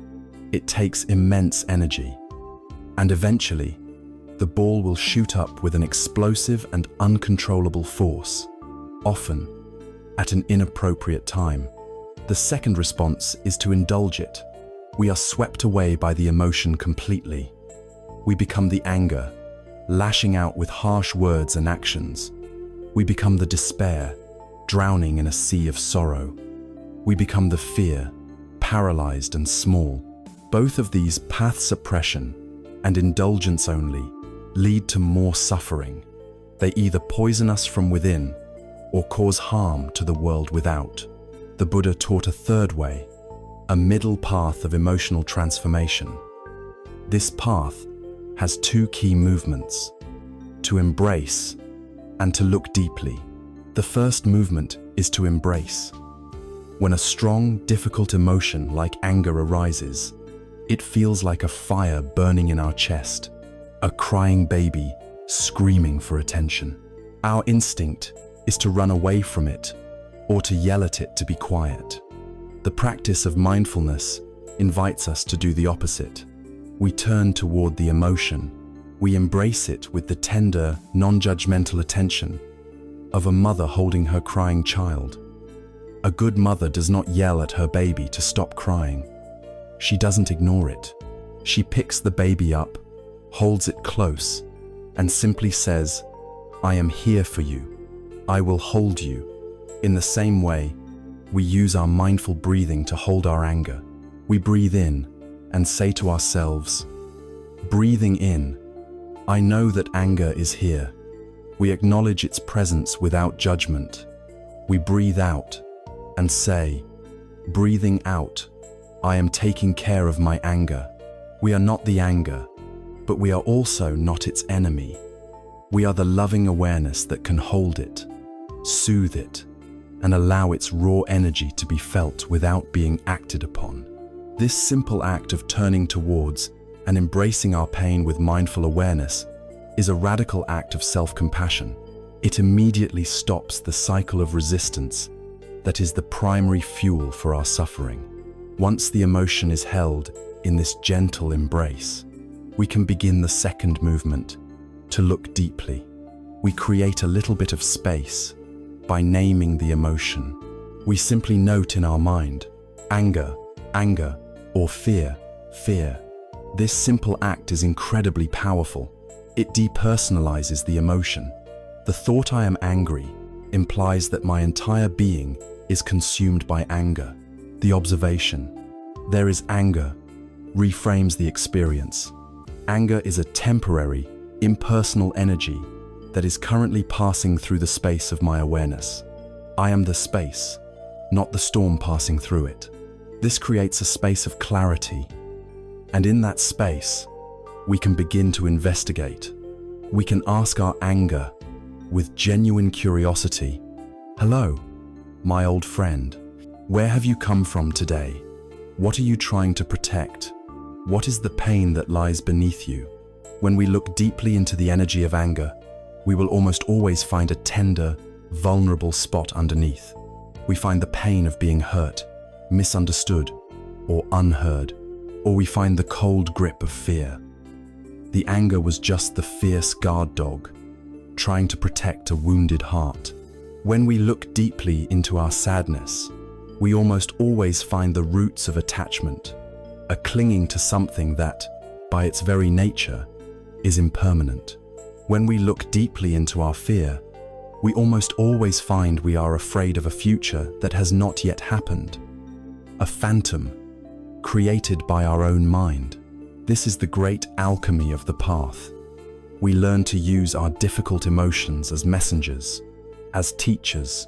They are no longer enemies to be vanquished, but valuable sources of information that point us directly to the source of our attachments and our misunderstandings. The great Zen master Thich Nhat Hanh compared this process to the work of an organic gardener. A good gardener does not see rotting leaves, faded flowers, and kitchen scraps as garbage to be thrown away. They see it as compost. They know that this so-called garbage, when held in a compost bin and given the right conditions of air and moisture, will decompose and transform into a rich, dark, nutrient-filled soil. And from this rich soil, they can grow the most beautiful and fragrant flowers. Our suffering is our compost. Our anger, our jealousy, our fear, our despair, these are our mental garbage. If we throw them away or try to bury them, they will only fester and pollute our inner environment.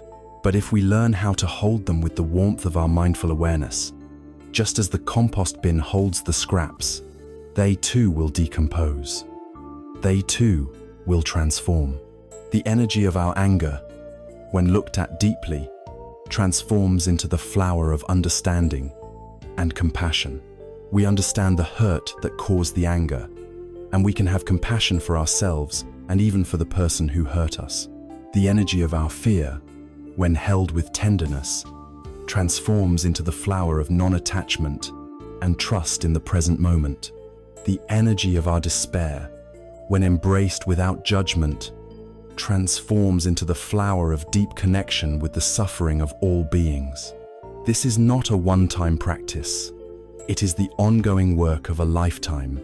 It is the art of staying present with ourselves through all the seasons of the heart. It is the courage to no longer be a victim of our own emotional weather, but to become a wise and patient alchemist, transforming the lead of our base emotions into the pure gold of awakening. With this understanding, we no longer need to be afraid of our own pain. We can begin to trust that even the most difficult experiences contain within them the very seeds of our own liberation. Having learned how to handle the inevitable storms of life, the path now brings us to its final expression. How do we weave all of these practices, wisdom, ethics, mental discipline, and emotional alchemy, into a coherent and joyful way of being? How do we find profound peace, not just in moments of crisis, but in the simple, ordinary moments of our one and precious life? This leads us to the final part of our journey, the discovery of joy in the heart of simplicity. Our long journey through the landscape of the mind has brought us to this final, gentle vista. We began with the diagnosis of a deep and subtle dissatisfaction, a dukkha that haunted our modern lives. We traced its cause to the insatiable thirst of tanha, a craving rooted in a misunderstanding of who we are and the world we inhabit. We then walked the Noble Eightfold Path, a comprehensive training for the heart and mind. We learned to see with wisdom, to act with integrity, to focus our minds with discipline, to cultivate sublime emotions, and to alchemize our pain into understanding. And so, the final question arises: where does this path lead? What is the ultimate result of all this practice? The answer is at once simple and profound. The path does not lead to a new destination. It teaches us how to live where we already are. It leads us back to the heart of our own ordinary life, but with the capacity to find extraordinary joy, peace, and meaning within it. The most fundamental shift that occurs is in our relationship with happiness itself. Our entire culture is built upon the pursuit of happiness, an idea that treats happiness as a commodity to be acquired, a goal to be achieved. We are conditioned to believe that if we can just get that promotion, buy that house, find that perfect partner, or take that exotic vacation, then we will finally be happy. This is the logic of craving, and as we have seen, it is a recipe for perpetual dissatisfaction. The path flips this entire paradigm on its head. It teaches us that true happiness, or sukha, is not something to be pursued or attained. It is the natural, default state of a mind that is not obscured by the clouds of greed, hatred, and delusion. Like the sun, which is always shining in the sky, our mind's inherent nature is luminous and peaceful. Our suffering is merely the clouds that temporarily block its light. Therefore, the practice is not about chasing the sun. It is about clearing the clouds. We shift from a life of frantic pursuit to a life of gentle permission. We allow happiness to arise by systematically removing the obstacles that were covering it all along. This profound peace is not found in some distant monastery or a future state of enlightenment. It is discovered in the miracle of the mundane, in the simple, everyday moments of our lives, when they are infused with the light of mindfulness. Consider the simple act of walking. We usually walk to get somewhere, our minds fixated on the destination, our bodies merely a vehicle to be hurried along. But with mindfulness, we can practice walking just to walk. With each step, we feel the solid earth beneath our feet. We feel the subtle shifts of balance in our body, the rhythm of our own movement. Each step becomes an arrival. Each step is a miracle. The simple act of eating a meal can be transformed from a mechanical refueling into a profound meditation. Instead of eating while distracted by our phones or our thoughts, we can truly taste our food. We can notice the colors, the textures, the flavors. We can reflect with gratitude on the vast web of causes and conditions that brought this food to our plate. The sun, the rain, the soil, the farmer, the harvester, the driver. An ordinary meal becomes an experience of deep interconnectedness and wonder. This is the secret the path reveals. There are no ordinary moments. There are only moments of awareness and moments of unawareness. There is a story of a great king, a man who possessed immense power, countless treasures, and vast palaces. Yet, for all his external wealth, he was plagued by a deep-seated anxiety and a feeling of profound emptiness. He had tried everything to quell this inner turmoil: feasts, conquests, entertainers, but nothing provided more than a fleeting distraction. Having heard of a wise Zen master who lived a life of utter poverty in the mountains, the king, half desperate and half skeptical, went to visit him. He found the master living in a tiny, bare hut. His only possessions a clay bowl, a few patched robes, and a small kettle for tea. The master greeted the king with simple, unaffected grace and invited him to sit. Without much conversation, the master began to prepare tea.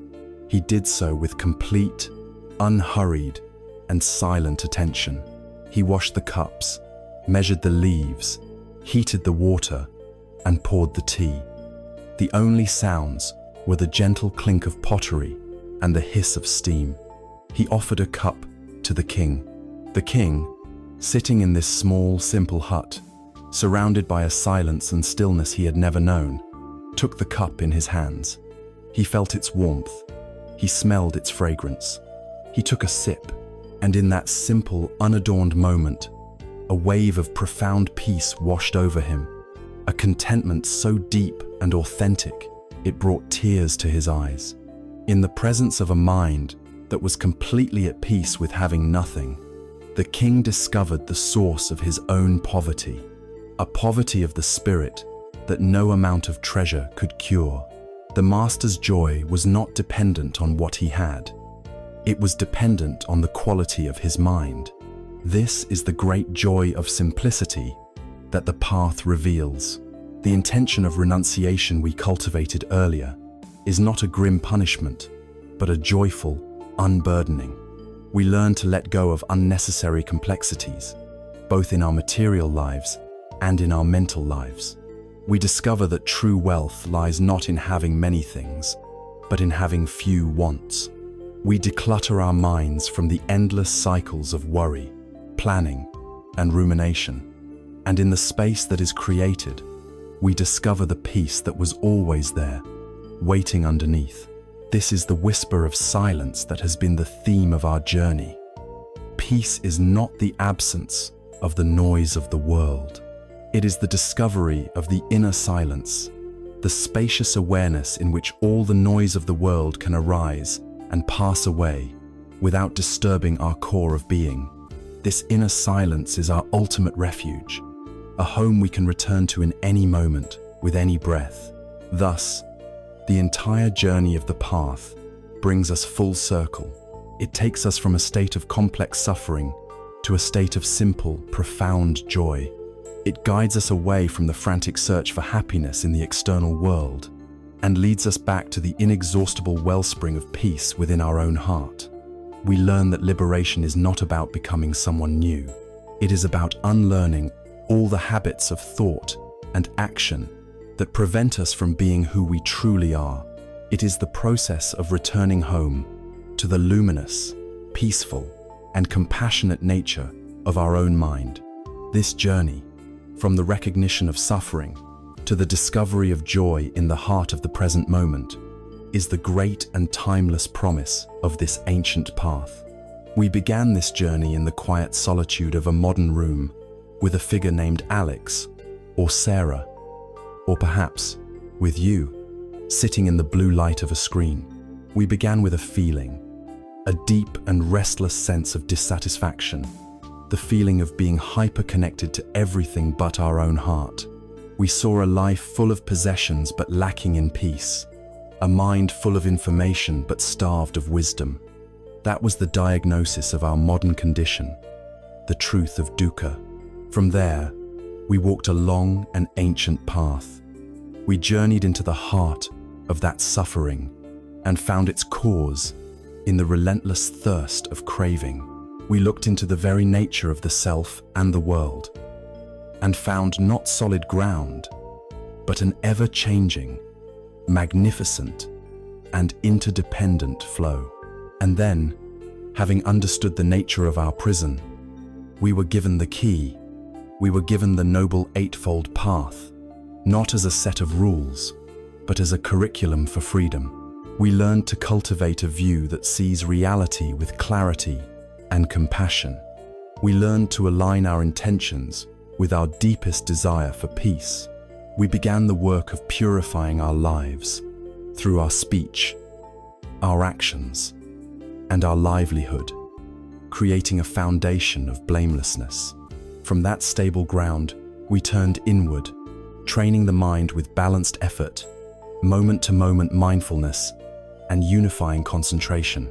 We discovered that the heart is not a fixed vessel, but a garden we can cultivate, planting the sublime seeds of loving kindness, compassion, sympathetic joy, and unshakable equanimity. We learned not to fear our difficult emotions, but to see them as compost, the very raw material from which the flowers of wisdom can grow. The figure in the room may still be there. The city still hums its electric song outside the window. The screens still glow with their urgent demands. The world has not fundamentally changed, but the one who perceives it has. The core message of this entire journey is this: peace is not a destination you must travel to. It is not an achievement you must earn. It is not something you can buy or grasp. Peace is your own true nature.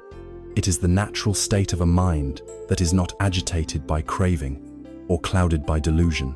The whisper of silence has been there all along, beneath the constant roar of your thoughts. The path is simply the art of learning how to listen again. And so this journey ends where it must truly begin, with you, in this moment. You do not need to go anywhere. You do not need to become someone else. The capacity for profound peace, clarity, and freedom is already within you. The path of 1,000 miles begins with a single step, and the path to inner peace begins with a single conscious breath. Feel the air enter your body. Feel it leave. That is the anchor. That is the refuge. That is the beginning, the middle, and the end of the journey. The work is simply to begin, right now, and to continue, one breath at a time. May you be happy.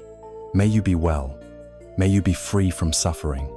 May you live with ease.